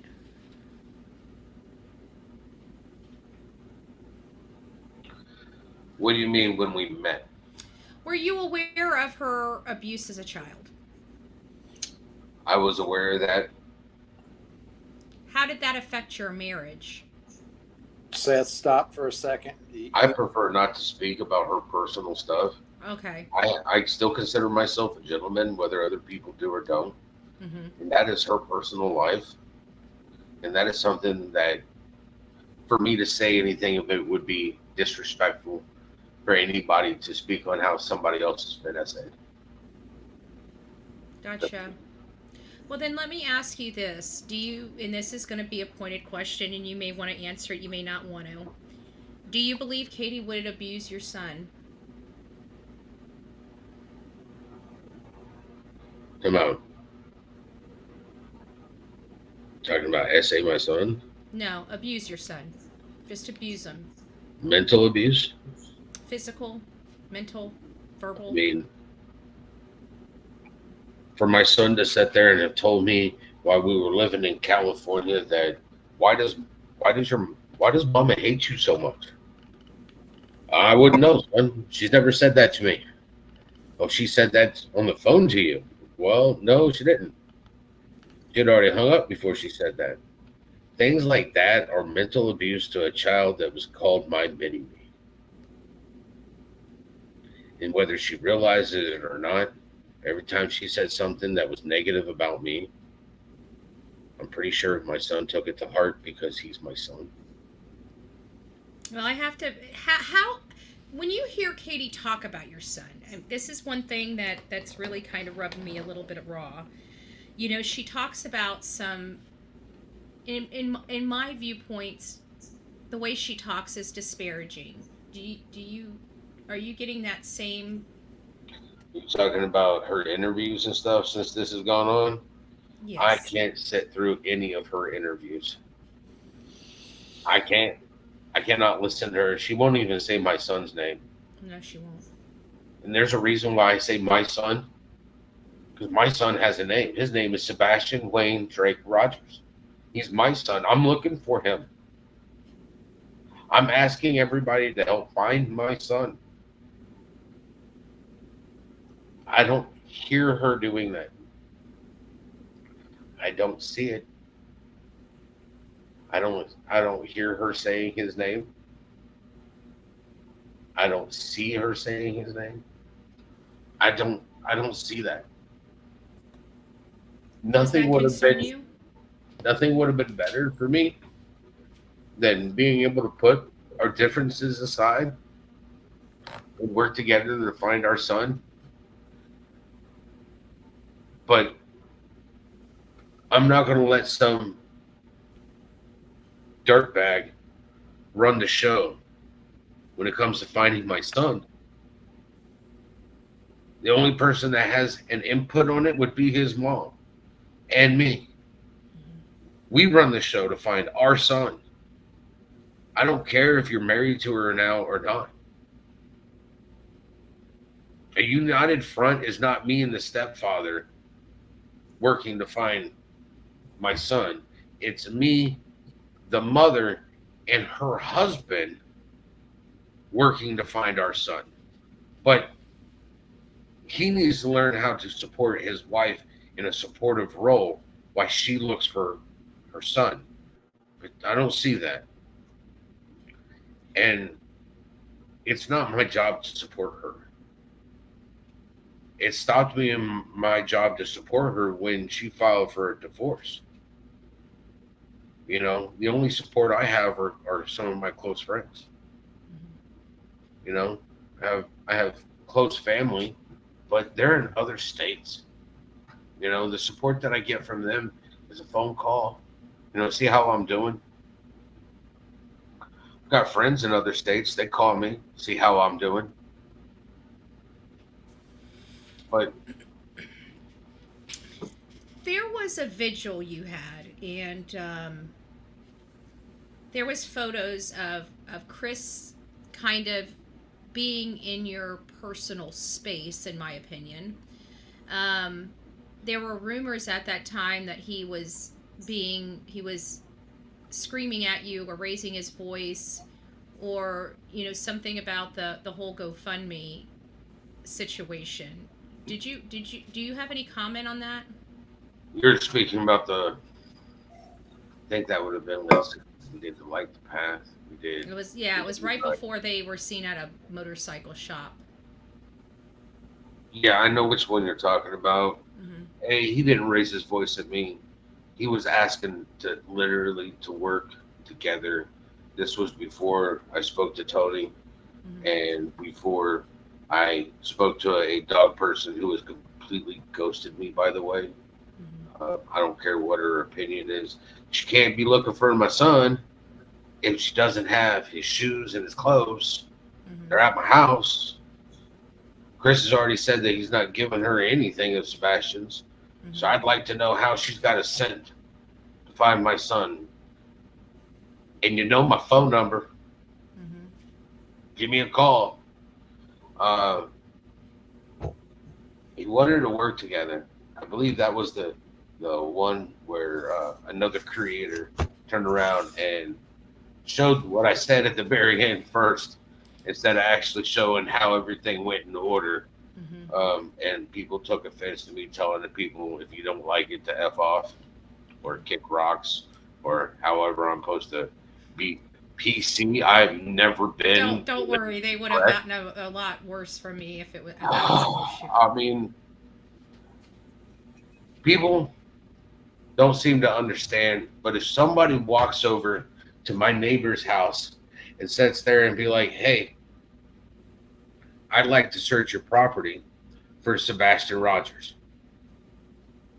His father has told me to come over and ask you. Now, if I don't have not given this person permission, and that gentleman that is my neighbor sits there and goes, well, sure, I know Seth, if he's asked you to look here for his son, go Mhm. ahead. That person goes in there, looks. I don't know that they're doing. I don't know what they're doing at all because they're not communicating with me. And they kind of stopped communicating with me, which is why they're no longer on my team. Mhm. Because you're not going to do stuff without letting me know, because that's my name. Yeah. If that person gets hurt on that property, then it's a liability for the property owner, and then it's a liability for me. And in the name of Sebastian Rogers, they got injured and hurt because they were doing what the father asked them to do. No, it's a liability thing. People don't seem to understand that. So when I sit there and I know uh, that people are doing that right now, I get phone calls, police departments. Hey, is your PI hiring this person for a dog person, and they said they work for you. I get calls like that, and I'm like, let me reach out, text them, call them, find out that they haven't. Reach out to my attorney to make sure my attorney hasn't, because they communicate with me. Mhm. And then I'm calling back the police department. No, don't have anybody out there doing that. Well, there's people out there saying that they are. So when I do go to ask somebody if I can go search on their property, and they turn around and they're like, well, you've already had searchers here. Why are you coming back? No, there's people here that are stating that they're searching and that they're part of my team. They're not part of my team. Mhm. That becomes a real issue. People don't seem to understand. If people are going to do things on their own, do it on your own, but don't put me and my son's name into it. It's a liability issue. Because when I do go to that property and ask to go search that property, and the owner is telling me somebody has already been here and in my name has searched their property, and they were not law enforcement, they were not SAR trained, they did not have the, you know, what am I, and they tell me no. Mhm. Now I can't search this property for my son, so I don't know if that property has been properly searched or not. Right. Right. Because you don't know who did it. I don't know who did it because I'm not having communication. Mhm. Who is on my team to find my son is my choice. Mhm. I'm the one building the team. I'm the one that's responsible for him. As the gentleman here has already said, I'm the boss. I'm the one that asks things to get done. I asked Tony to do things for me. I ask him to put his feelers out to get things that I need. When I sit there and I ask people, if you want to help and you can't come and help search, send me an address to send flyers to. Mhm. Oh, that became a huge. Seth's asking for your address. Yeah, I got 1,000 flyers that I'm getting ready to pick up, so I can sit there and hand them out to people who want to hand out flyers. And let's just be honest with you. People that want to participate can give their address. The ones that don't want to participate, don't give your address. Go over to TBI and print off your own damn flyers. Let me just be very simple. But some people can't do that. Some people don't have the monetary sources to go do that. And I'm Let me ask you something real quick, and it's kind of talking about your team. Now, this is kind of like a little sore subject because, there's been a lot of criticism about Tony being on your team. I know we're can get over it. Yeah. But, a lot of people are just, concerned that he's taking advantage of you somehow. Is there a way for Tony to take advantage? Does he have access to money, fundraiser, your credit card? I mean, how is he taking advantage of you? I don't know. Tony, how are you taking advantage of me? I think it's those secret late night calls, Seth. Oh, you mean right after I go to sleep when you call me to tell me that somebody's running their mouth? Or the late night calls where I call you because I want to see how everything's going so I know what to prepare myself for the next day. There's nobody taking advantage of anything. He's a volunteer. If he wanted to, he can tell me, hey, I'm done with this shit. I can't do it no more. And I tell Tony, thank you very much, and I appreciate it. I know where you live. Do you have a TikTok account? No, I don't. You don't have a TikTok account? Okay. I don't have a Facebook. I have a YouTube account, which people have looked. I've had this since 2006. Yeah. But 2006 when I made my Gmail account. Mm-hmm. That was 2 years before my kid was born. Yeah. And before this, I used YouTube to listen to music. Right. Yeah. That's the way I was too before I became Bullhorn Buddy. Seth, let me ask you a question. When you're with me, forget you paying for anything for me or me taking any money. When you're with me, do you even pay for anything for yourself? No. Well, thank you, Tony. God bless you. Tony won't let me. Tony won't let me. Mm-hmm. I've with my team, we've gone out to dinner at times, and I get the third degree when I start reaching for my wallet to pay for shit. And it's like, I was raised to be a gentleman. Right. I had a particular female got mad that I bought her dinner, but everybody was splitting up the bill, Mm-hmm. and I was like, well, I'll pay for these two people here, this one and this one. Right. And I got the third degree because I was told not to. Then I got yelled at because I left the lady a tip. Damned if you do, damned if you don't, right? In this world, you can't do anything right. But I tell you what, everybody's opinion is just that. It's their opinion. Yeah. I just want to find my son. And, somebody's going to be haters out there. Mm-hmm. So I want to kind of bring us back to Sebastian. the day. Yeah. And I want to kind of start now picking your brain on trying to remember, and it's going to suck for you, and I know, and if you need to stop or slow down, just let me know. But I want you to kind of go back to the morning of February 26th when you listened to your voicemail message and you heard Chris on it. Was it Chris that was on the voicemail? The text message. Text message. And I had a missed call and a text message from Christopher Proudfoot telling me to 911. So I called him. And what was that conversation like? Don't be angry or mad. Sebastian's missing. What are you fucking talking about? My son is missing. Did you find the statement, don't be angry or mad, odd?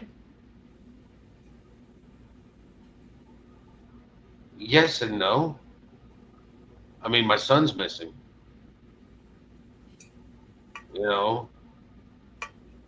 Distraught would have been a better word.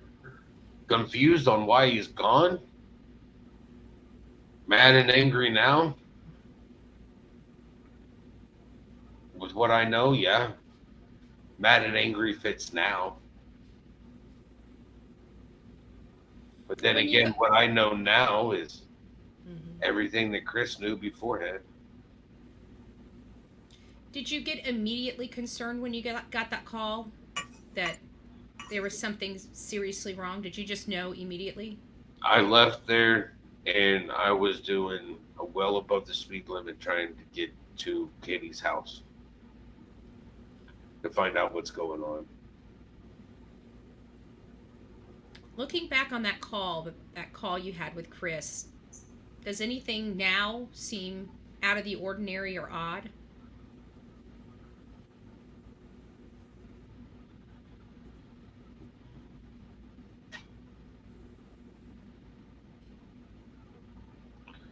The lack of emotion, maybe? Interesting. When you got there, what did Katie personally tell you happened?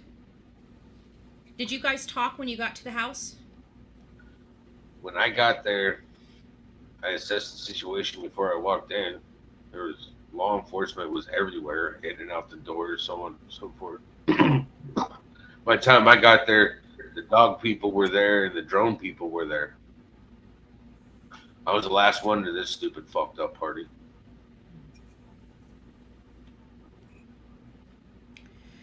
What was it like when you arrived at the home outside of the craziness from law enforcement? You know, what was the behavior of the people, Katie and other people that were there?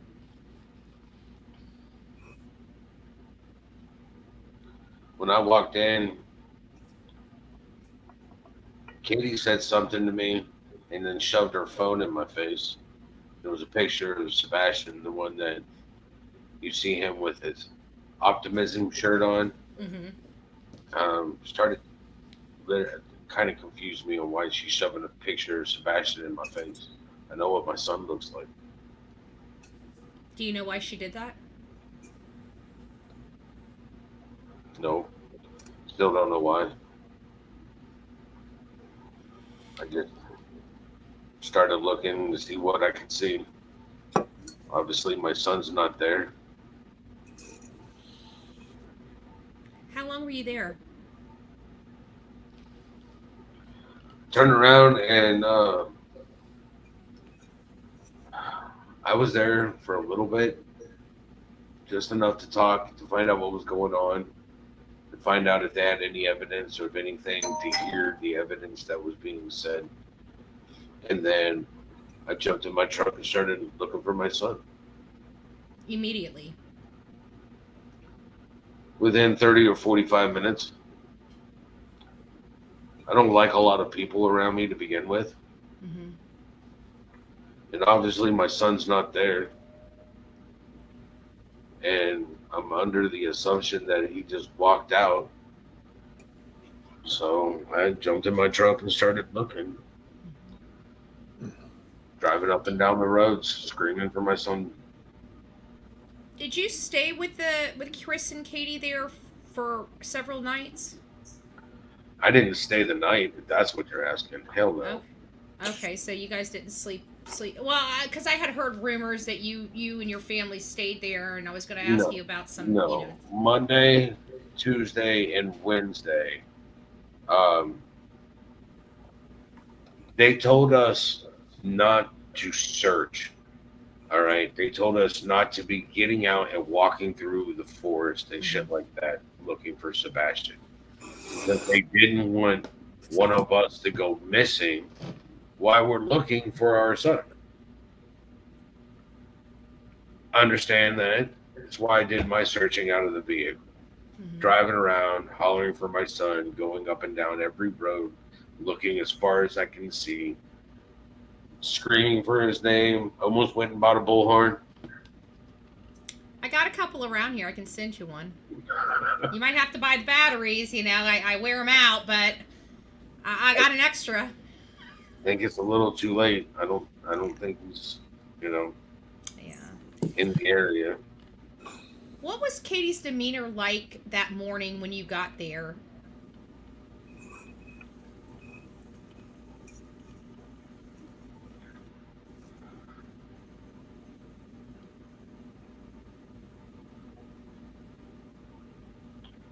It's really kind of hard to explain.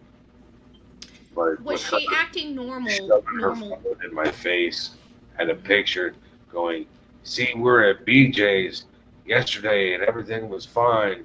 And I'm like, trying to prove something to me. That's not That's how an you. odd statement. It's not how you prove something to me. On top of that, that picture wasn't taken BJ's. It was taken at Costco, and it's like you're already throwing false information in my face. Do you think they actually went to BJ's or no? I have no idea. Gotcha. I was just asking. That wasn't on my list, but you were saying that, and that does sound like a really odd statement. Convincing language, so to speak. Doesn't work on me. Yeah. I get plenty of liars at work. You know. Oh, I bet you're almost like a human lie detector. Well, I look at them and I call inmates on their bullshit. You know, it's like, don't try to bullshit me. It's not going to get you anywhere. You know, be as honest as you can with me. I'll be as honest as I can with you. You know, it's a respect factor. Mutual I'm respect. diving in. Do you think she was bullshitting you Yeah. that morning? What? Yeah. That's why she doesn't like my opinion. That's why when I told Chris I needed to speak to Katie, well, you can't do that unless I'm there. I don't care. You can be there too, buddy. Wow. So What was she wearing? I don't remember. She was dressed. I mean, She was obviously, dressed? there was people in the house, so. Right. But I just didn't know if she was in her pajamas or she was dressed. So Betty, if the sale is that you were told not to look and you were told to stay home in case your child came home, then we could buy that if they actually stayed home, correct? Right. What was the weather like there? Was it raining or snowing that day? Was it cold? Like, can you... First day was pretty decent. I mean, I think that low the first night was 50. The next night, it got colder. And then I think on the third night, on Wednesday, I think it was 20 degrees. And then we had rain for the next 3 or 4 days and pretty crappy fucking weather. But it wasn't crappy weather the day he disappeared? No. Did the neighbors speak to you? Briefly, one of the neighbors spoke to me. Lovely lady that lives next door. She introduced herself. I'm horrible with names, but most of the time, the people that came over, I was just sitting in a chair. People kind of looked at me, and then they would have their conversations with Chris and Katie and Kathy and whoever else was there. There was some introductions, but I'm not one of those people you just introduce. I was watching their behavior. Did the neighbors say anything odd? Was their behavior odd, or were they just appeared to be concerned? Some of them appeared to be concerned. Some of them brought their video footage over for Chris to look at. So Chris got to see all the video footage, and I didn't get to see shit.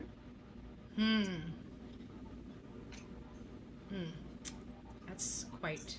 Still in the dark. That's quite interesting. Was Chris friendly?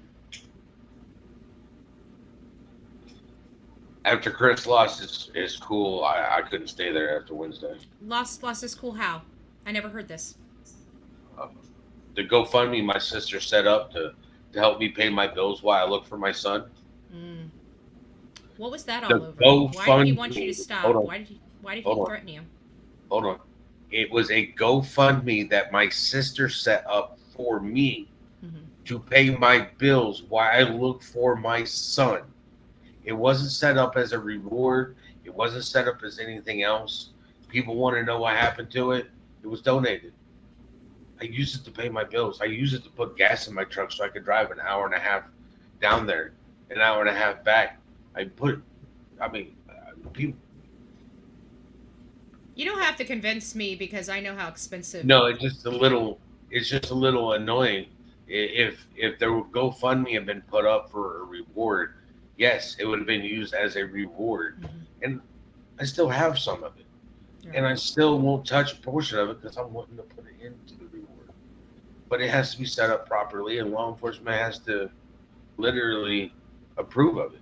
Right. Gotcha. You know, just because people want something done doesn't mean it happens. I'd like my son to be found, and I'm looking for him. When you were there and you saw Chris and Katie, did you see any injuries on their persons? I was not paying attention to them. You say you didn't see any scratches on Chris's arms? I've seen pictures of the scratches and stuff afterwards. Did that concern you at all? Nothing I can do about it now. Did you find any behaviors when Chris and Katie got together and the reason why they were the last person to see your son? You know, I'm not trying to, I don't want to put you in a Their position. conversations are inappropriate for what was going on. How do you mean?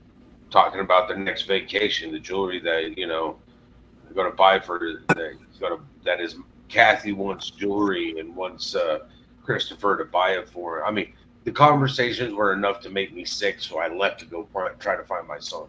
They were having these conversations in the house. Kathy was these people. What was your opinion of Kathy? My opinion of her? Yeah. Really gonna piss off Chris if I sit there and tell you my opinion of her. Have you met her before? Yes, she was actually supposed to be helping me find a place to live. She's a realtor. Has plenty of access to plenty of places. She knows law enforcement. They have connections. Do you know if Chris has family that works for Sumner County Sheriff? I've heard that he does. And do you know that his mom has a friend by the name of Ginger, which is, I guess, a Henderson chief or some kind of lieutenant or something, Henderson Police Department? Have no idea. I just know Chris grew up in this area. They've been here for a long time, and unfortunately, I'm classified as an outsider. But my son lived there, and he went missing in Sumner County. People may not like me as an outsider. He's my son. People are going to have to get over certain things because I'm not willing to be over my son just poof, as Chris says, or Houdiniing himself out. What was Kathy's demeanor like that morning? Did anybody in the house, when you saw them, appear nervous or out of place or odd, or just maybe they weren't doing anything, but there was just something in you that made you feel out of place or made you feel odd?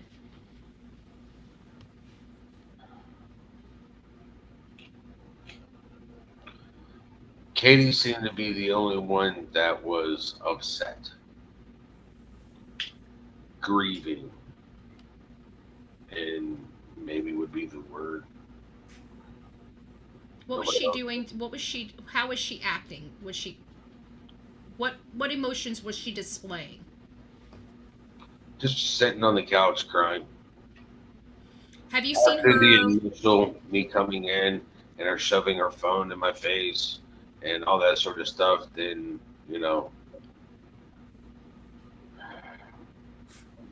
Do you feel her behavior was genuine?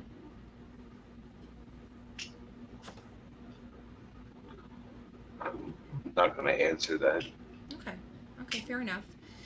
Were you there when Chris approached the law enforcement to get the camper, to get permission to go get the camper? I was not. But you heard about it. Oh, I heard about it. what day did he leave the very next day, or was it a day or two after? I do not know. Okay. I mean, it wasn't Monday, Tuesday, or Wednesday while I was there. Gotcha. And what did Ellie say at the time you left the Proudfoot home about the status of the case at that time? When he left? No, Or when I left? when he probably went to go get the camper and you probably went on your way. Did law enforcement give you an update? That was really early on in the case, obviously much different than where we After are now. Wednesday, my parents showed up from Texas, and they were staying over in Goodlettsville at the RV park. Gotcha. I told them where I was at, and they knew where I was at, and except for me calling them to find out what was going on, really didn't have much communication with them. I was kicked out of the command center. What was that about? I shouldn't be here looking at the computers. I was You looking were at crying the too. You know, my son's missing. I want to see where you're searching. Why? So I can go search. I gotta stay in my vehicle. I can't get out and go running around.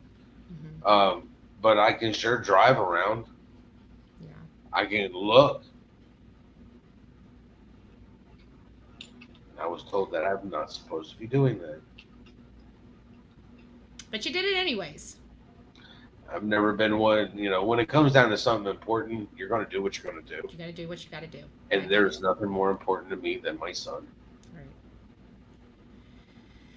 There was a video that was released by Nick Barris about some light movements on the outside of the home. Did you, and this was added after the fact because one of my mods wanted to ask this. What did Ellie say about that video? Was the time truly stuck? I guess I've never heard the time being stuck on one specific time. Off, maybe, but stuck. I mean, when I saw the video that they showed me, it stayed there. It was just stationary at 311. Mm. Do you believe that video was taken later, or you just don't know? I don't know. Okay. I've got just a few more questions, and then Tony, obviously, I've got some questions for you, which I've asked a lot of the questions in our downtime. So, but it's been really good. This has been really good. I really do appreciate this. I hope I've been very respectful of you both throughout this process. I didn't want it to be. I wanted to be. I pry, but I understand the situation as well, and it's kind of hard because you're the only person I've had an opportunity to speak with, so I really do apologize that I have to ask you all these questions. But what do you think the most challenging thing for you has been since the disappearance of your son? And I know you're talking about the loneliness, but has there been any other hindrances, resources? There was a time and a place that you actually said that you believe you may know where your son is, but you just don't have the resources to get him. What did you mean by that? I don't remember stating that. But he's somewhere. Mm-hmm. When it comes down to resources, it's like I would like to follow every lead possible. I'd like to go down every rabbit hole. Mm-hmm. And I know I can't do it. Everybody wants to complain about this, complain about that, and it adds stress. And stress is the number one killer in life. It's not that I'm alone in my house. It's the fact that my son could possibly be somewhere. He's possibly alone. If he was here in my house, he may not be stuck to me. He may be in the living room in the recliner, in his recliner. His recliner. That's his recliner. He chose his recliner. You know, playing on a Switch, watching, and I could be in my room. I could be in the kitchen watching my own. It's not about it's not it's about not knowing where he is. Supposed to keep your children safe.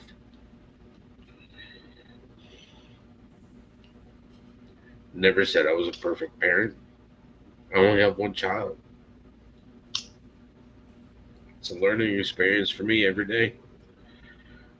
But it's been an unending fucking nightmare since I got off of work.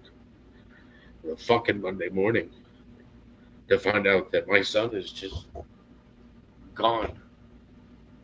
And knowing that there's two other people that are responsible for him. It seems that they're having the fucking grandest time of their goddamn fucking life. Well, I hope they fucking enjoy it. Because I believe in fucking karma. And when it comes around, I hope it smacks them in the fucking face.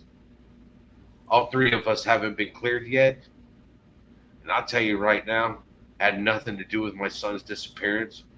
Sumner County should understand that I didn't.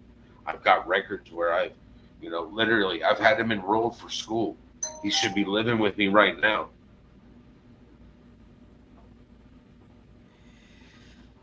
Could it be possible that your son is a victim of an online predator at all, or they've eliminated that possibility? I don't know. Talk to Sumner County. Maybe they'll tell you. Yeah. Now I'm going to ask you do this. With the case and stuff, Mm-hmm. If it's imperative to the case, they're not going to tell me. And it's not because I might come tell you all. It's because they keep things close to the chest, which I have learned since this has started. I don't tell anybody shit anymore because there's very few people that I can trust. I mean, literally, what just fucking happened in the last 3 or 4 days is evidence on why I don't trust fucking people. Fucking snakes. Where I come from, we kill snakes. We cut their heads off. Cut the head off the snake. Skin that bitch, throw it in a skillet, and watch it fucking squirm. And you eat it with a little salt and pepper and hot sauce. There you go. I'm going to ask you point blank. Did you have anything to do with your son? The disappearance of your son? No. And you have passed a polygraph. Yep. If another parent is going through this situation, what would be your best piece of advice for that parent?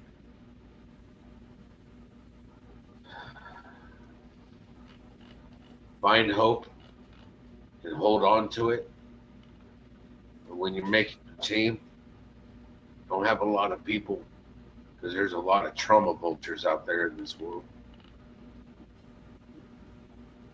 A lot of fucking pieces of shit in this world. And you'll find out who your friends are. There's not a playbook for this shit. And each one is different. Sooner or later, even if you're a good-natured person, you have to kick people to the fucking curb. Don't let them tell you what to fucking do. It's your child. And if you stop, are you worthy of being their parent? I won't stop.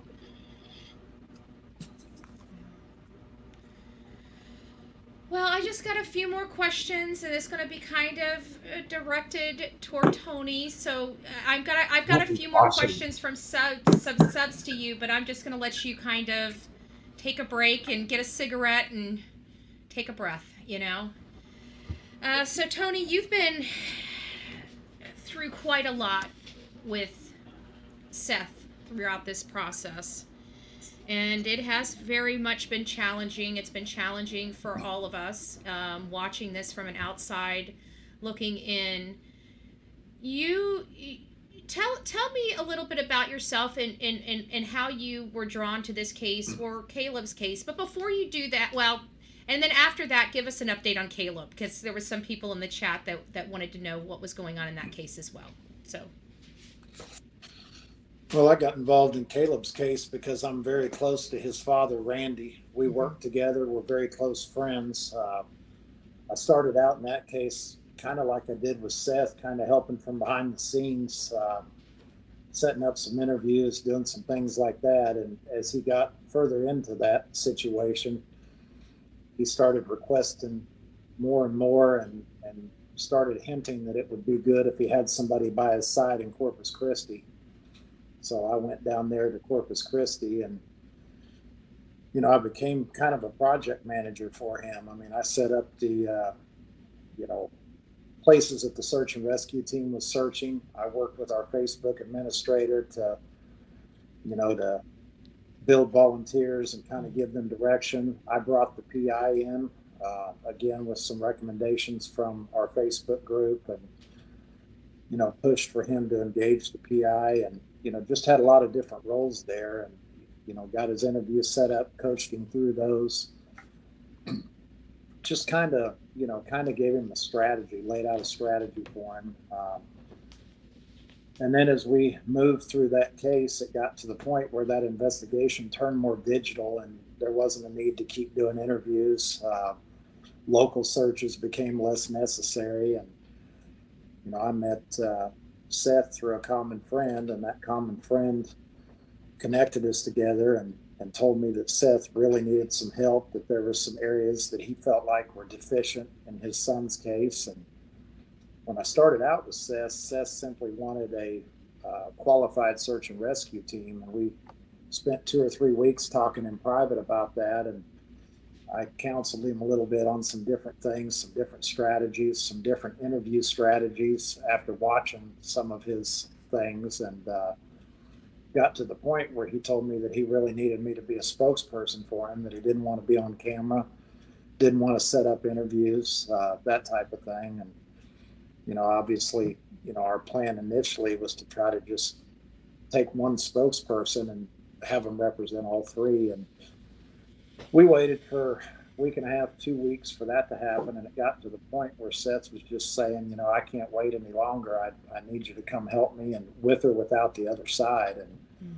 it was a Friday, actually 4 weeks ago tomorrow. And I was out fishing and I got a text from him that said, I really need your help. Are you going to help me or not? And I just agreed to come on board and help him. So, and it's been nothing but smooth sailing since then. Are you robbing Seth blind? I got to tell you, I've been very, very blessed in life, and I'd give Seth the shirt off my back. I have not taken even a nickel from Seth or Randy Harris. Quite frankly, I set up a GoFundMe for Randy through our employees at work, our co-workers. Even that account, I never even had access to the funds. As you know, they're kept in a cloud. And then when Randy was ready for him, I sent him an email and he captured those funds. But I've never even had access to any of these guys' funds. Matter of fact, when I'm with them, I pay for everything for them out of my wife and I's pocket. Why do you think you're under such heavy scrutiny? I think a lot of it has to do with Seth was on a lot of these hate channels, and he was out there doing everything he could do to get his son's name out there. And when I started watching where he had been and started researching these people and looking at their history, I told him, I said, there's a lot of these people that, that don't have your best interest at heart. So we're not going to do interviews with these people anymore. And I think a lot of it has to do with when I took that access away to him.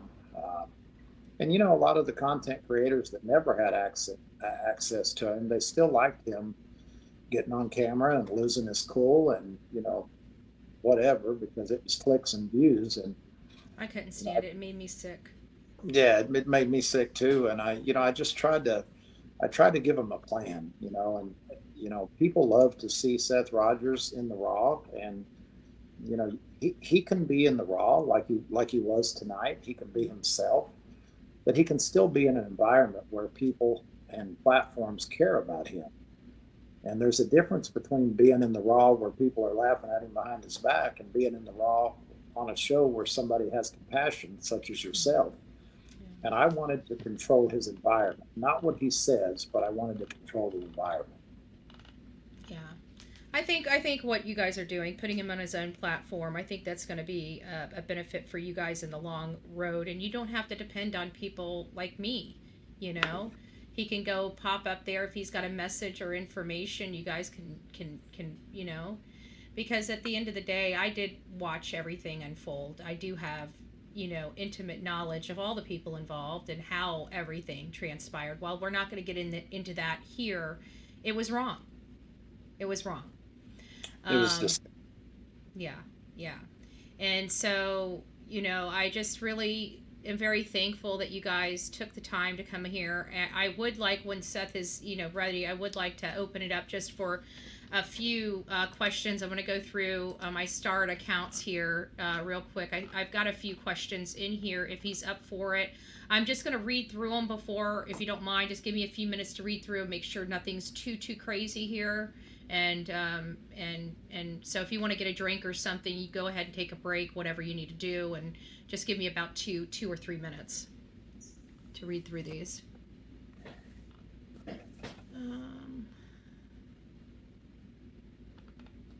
Guys, now would be the time, if you guys have any questions, now would be the time to get those in. There's a lot. I'll try to go check down at the bottom. So far,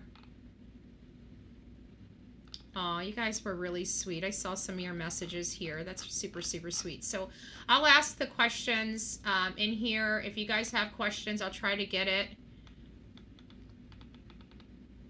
And in chat, for my mods, just a quick question here. How was chat? I literally had the entire chat covered. I didn't see anything going on in chat. I hope it didn't get too crazy for all of you.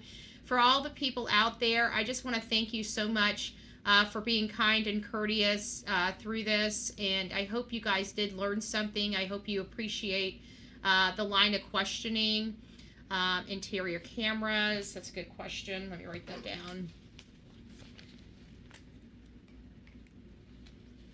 All right, hold on a sec. I'm not going to be able to, I'm only going to be able to answer, grab a few of these questions, guys, so don't get upset if I can't grab all of them. You know, he's already been here for 2 hours. I just kind of, you know, basically just stripped him in front of everybody. Okay, so we're going to try to be, let's see here. So interior cameras. Okay. See if there's anything else. Let me just go ahead and. All right, I've got a few questions. I'm not gonna. You've been here long enough, but I know I did ask for questions before we came live, and my mods did prepare some questions for me to help out. So I will try to grab some of these here. And I think this should be good enough for the questions. So at the end of this sheet here, one of my subscribers, I'm only going to ask a couple of these questions. What size, we were told that you bought Sebastian new boots. Is that correct? Yeah, I took him to Boot Barn and bought him a pair of hiking boots. And those boots were at your house? They're at his mama's house. And those boots were accounted for? Yeah, they were at the front door when I walked in. Okay, and what size is his shoe? 10.5. Mm-hmm. Okay, so that answered that question. Were they there after? Yes, that answered that question. Katie said she bought him 3 pairs of shoes, and she only bought him 3 pairs of shoes? Was that because he didn't like? He was very specific on his shoes, or was that a Katie thing? Probably a Katie thing. Gotcha. Okay. And did they tell us where the location is? Okay, so I think I got all of those questions. Here's one. Oh, here's one about Terry Lynn. Maybe you know, maybe you don't. Allegedly, Terry Lynn's tires were slashed while searching. Other searchers have been threatened and pulled out. Do you have any idea who's behind these scare tactics? I don't. Okay. All right, so now for the moderation questions. I went through them. They look like they were good. I won't take too much. There's just a few more questions here, so I'll try to gloss through them as quickly as I can. What was Sebastian's favorite song? Well, he didn't really have a favorite song. Mm-hmm. I mean, we listened to everything. I mean, probably Eastbound and Down. Eastbound and Down. Gotcha. How was Sebastian with transitioning from activity to activity from home to outside? At my house, I mean, we go from the house to the truck, so the transitioning was the drive. Mm-hmm. Normally that meant, jump in the truck, get our seatbelts on, or whatever we're loading in the truck to go do, and then we listen to music. Misty That's says, always been one of the things that helps transition. what is it? I'm sorry, I missed it. Said that's always been one of the things that helps transition him is music. Even when he was in a bad mood, like he didn't want to go to the store, but you don't have a choice today. We're going to the store because got to put groceries in here. You're going to be here for a week. You need to come with me so that you can pick out whatever snacks you want. Do you want sliced ham? Do you want sliced turkey? Do you want Swiss cheese today? Do you want provolone? Whatever. I heard he was the only one that likes Swiss. Oh, he got that from me. There's not a cheese that me and him haven't tried that we haven't liked. I'm a cheesehead too. I got to be honest with you. I love cheese, Gouda, goat cheese. I like. If it's cheese, I like it. His favorite cheese, his go-to for favorite cheese was always baby Swiss. It's like that big, comes with the little holes and everything else in it. Yeah, that's always been his go-to is Swiss, and that's what he's always gotten here. And there's nothing like a fried. It's Virginia brand baked ham is his favorite lunch meat to go with his Swiss, and grilled ham and cheese sandwiches were one of his favorite. You're making me hungry. You're making me hungry. We are foodies over here. We are foodies. Oh, I didn't get this from nothing. All right. And I don't have a woman cooking for me.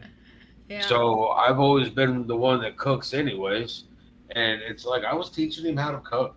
Aww. His favorite thing it's like he likes the grilled cheese sandwich, but we take cheddar brats, pack of 5, throw them in the skillet, cook them for about 45 minutes so that they're pretty much look like they just came off the grill. Mm-hmm. And then cut them up into pieces. And that's the meat. Then we sit there and we make our spaghetti sauce. And boy loves mushrooms. Raw, cooked, sauteed. It doesn't matter. He loves his mushrooms. And fresh mushrooms, vegetables, tomato paste, some stewed tomatoes. Put it all into the pot and just let it cook. And there's our sauce. And then when it comes down to the spaghetti, he likes his fresh grated Parmesan. All right, you know what? I gotta say, I like his style. What can I say?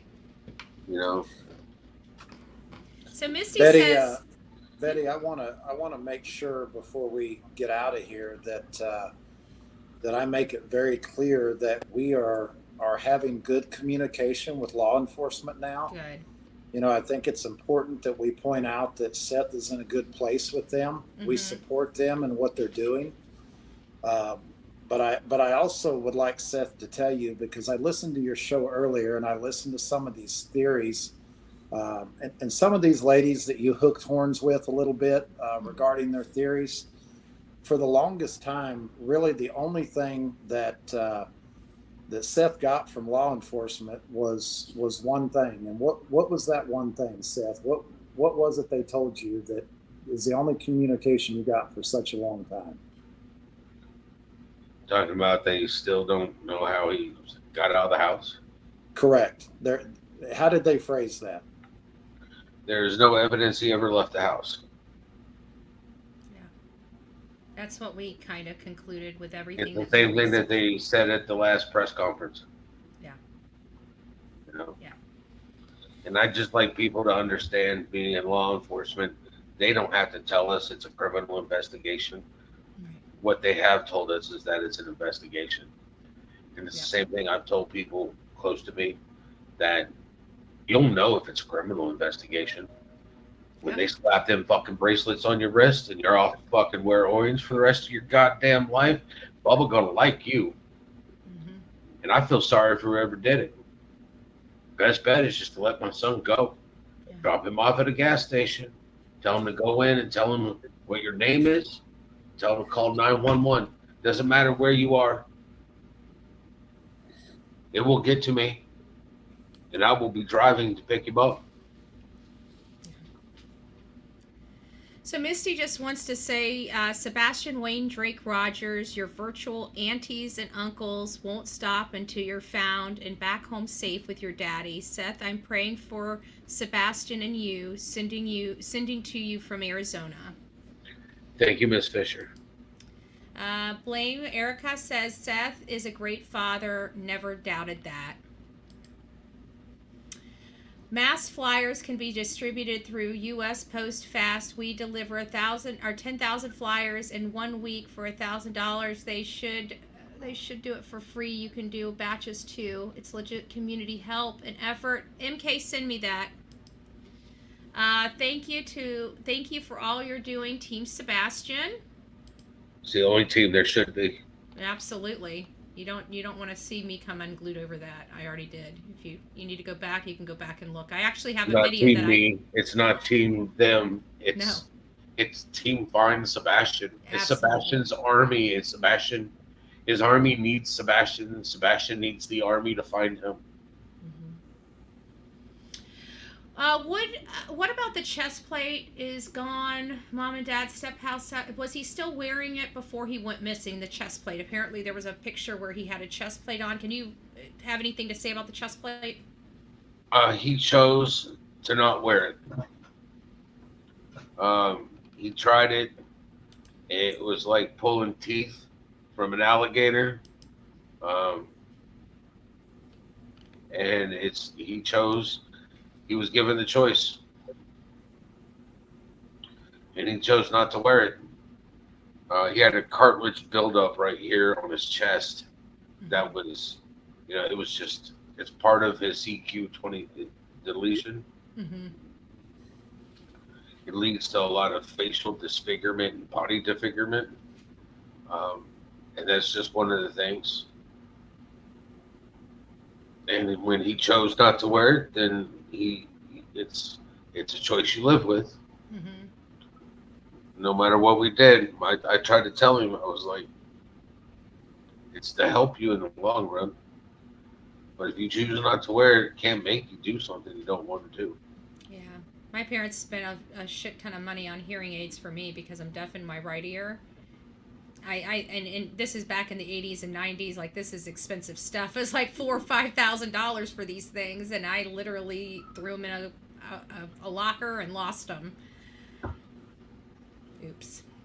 But was Katie fully on board with Sebastian coming to live with you full time?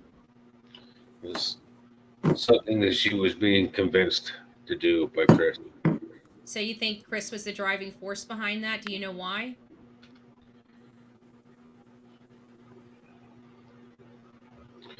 I don't know. Animosity, pride, stupid shit. Do you think he cared for your son? Or do you not? Well, I probably should answer that, maybe. If you want to answer it, answer it. No, I'm not.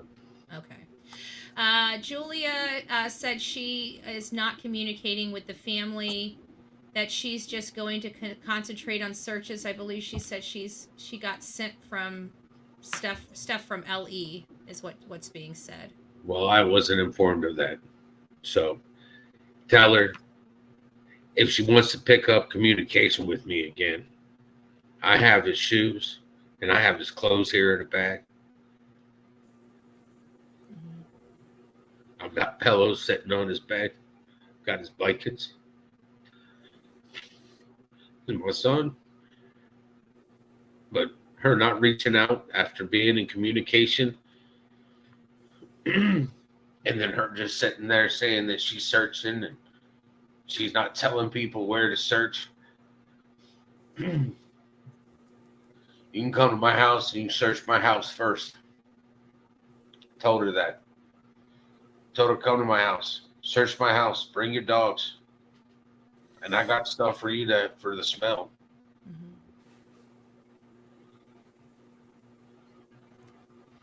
Was there, I think we asked this question, was there a place that Sebastian wanted to go that he may have found a way to get there? I have no idea. Do you know of any type of internal cameras ever being at the house of the Proudfoots? Ring doorbell cameras, anything that you've ever seen going there, dropping off, anything that wasn't there the morning that you got there? Nope, never saw cameras.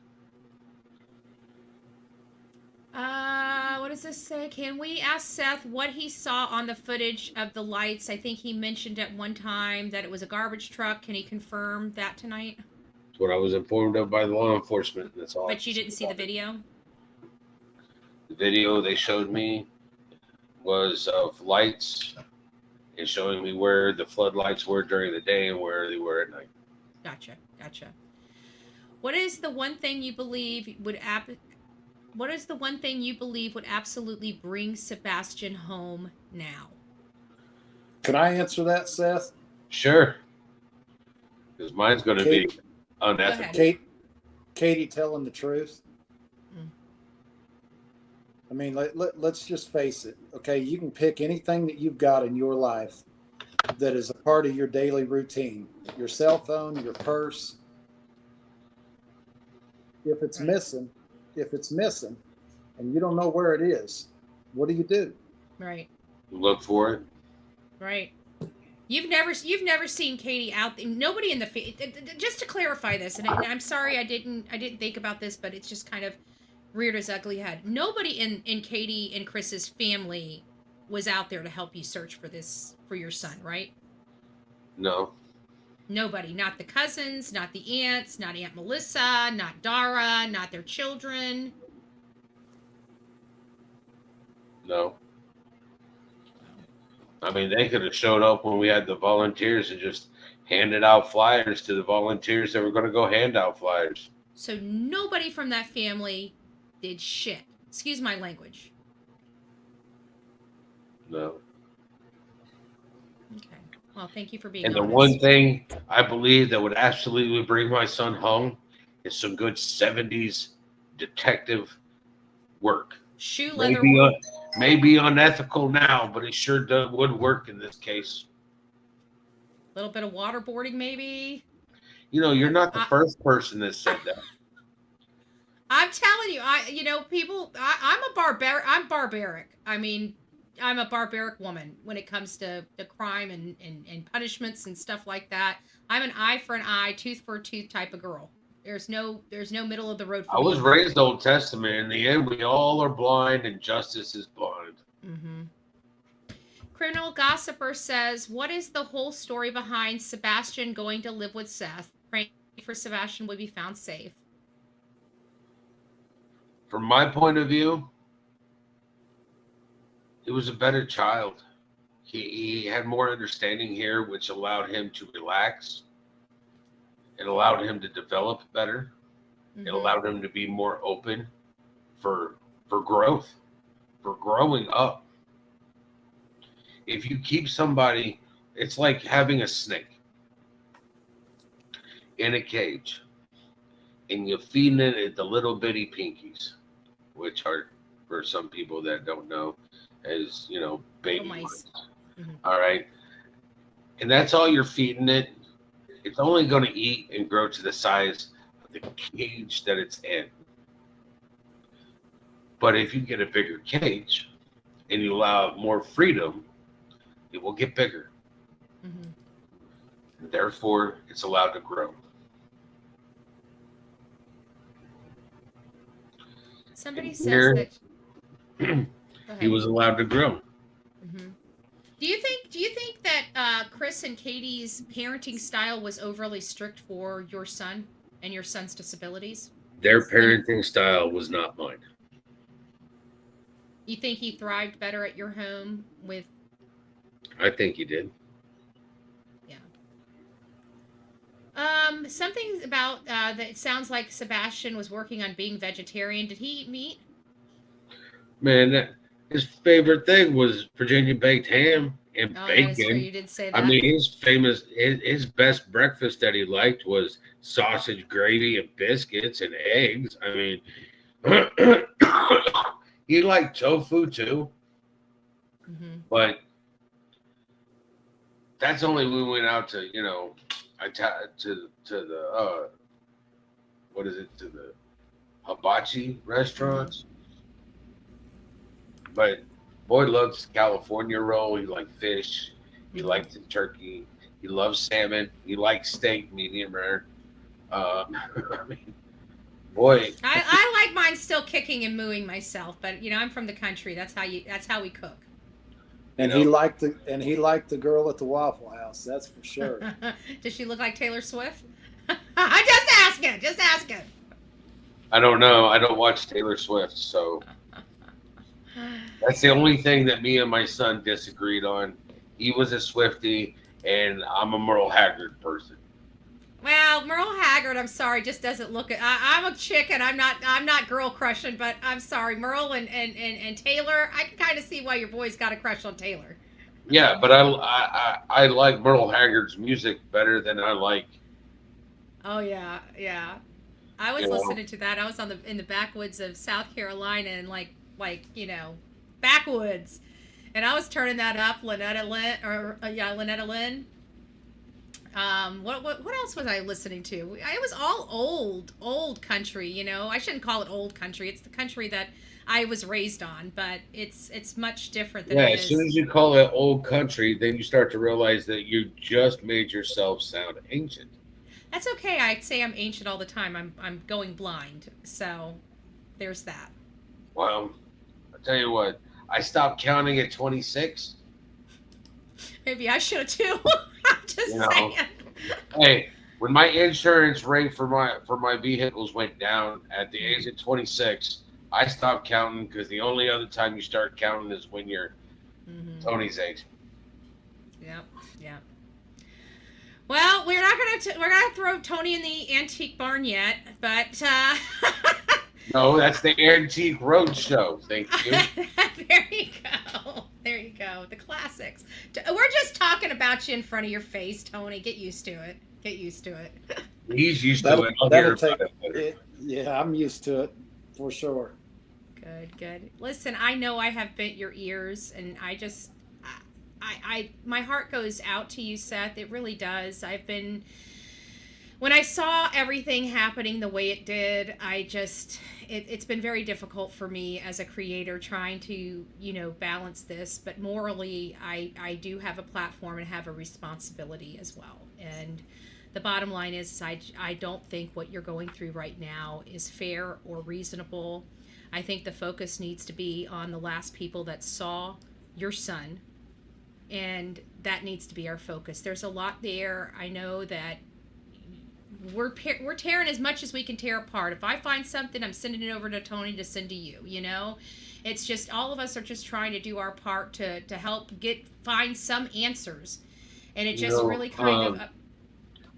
I don't mean to interrupt you, but Go the website for that was put on the Facebook page. I called the people that were doing the Facebook page and had them put that on there. And if people are intelligent enough to actually read what it says, it's for texting or the email. Mm-hmm. But it also has TBI's number on there and Sumner County's number on there. All right. And if you're calling the number for anonymous, if you read on the bottom, text this number for, anonymous. Mm-hmm. If you don't want to do an anonymous tip, then call TBI in Sumner County. I mean, that's why the number is there. I've already spoke with Sumner County. They already know about it, mm-hmm.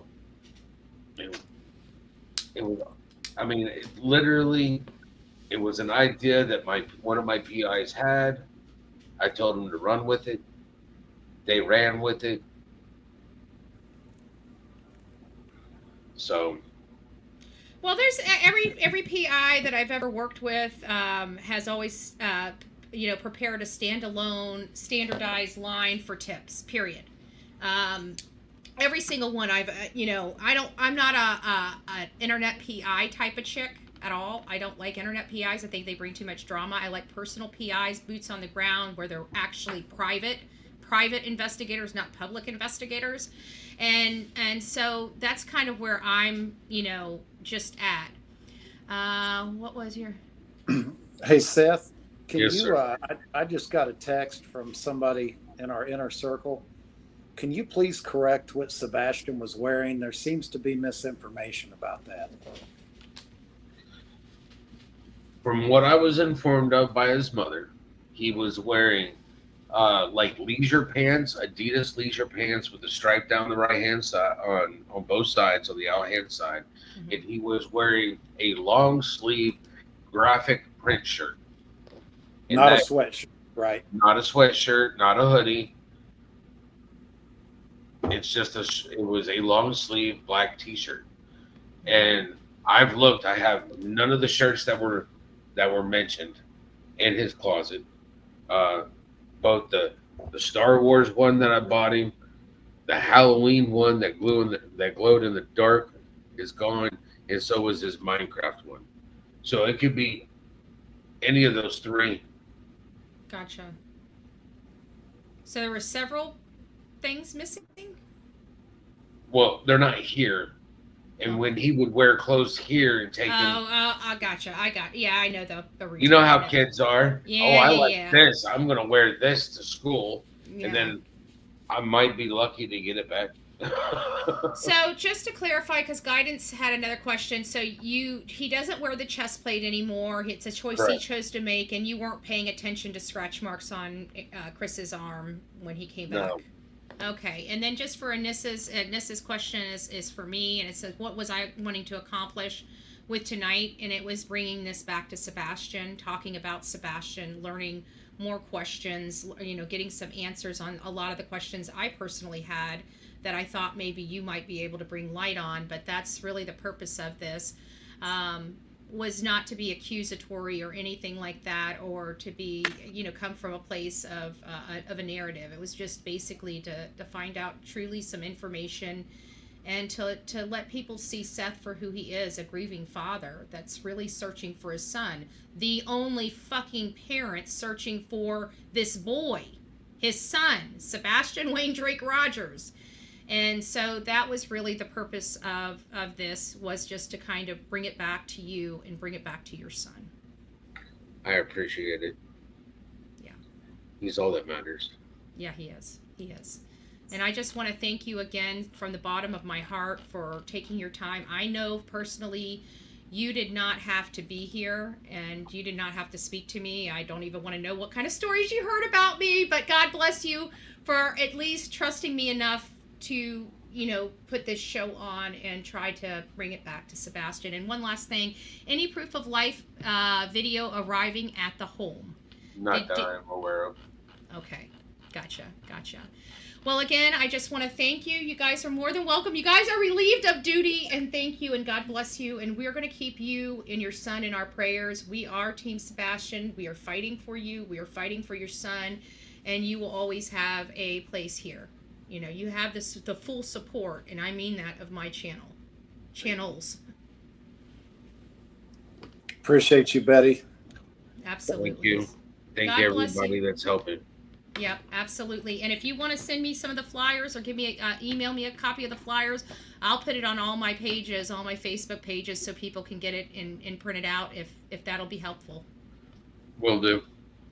All right, guys. Thanks so much. Yes, ma'am. Have a great night, Betty. You too. God bless. Bye-bye.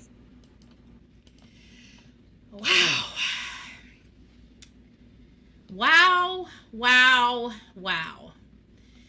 So,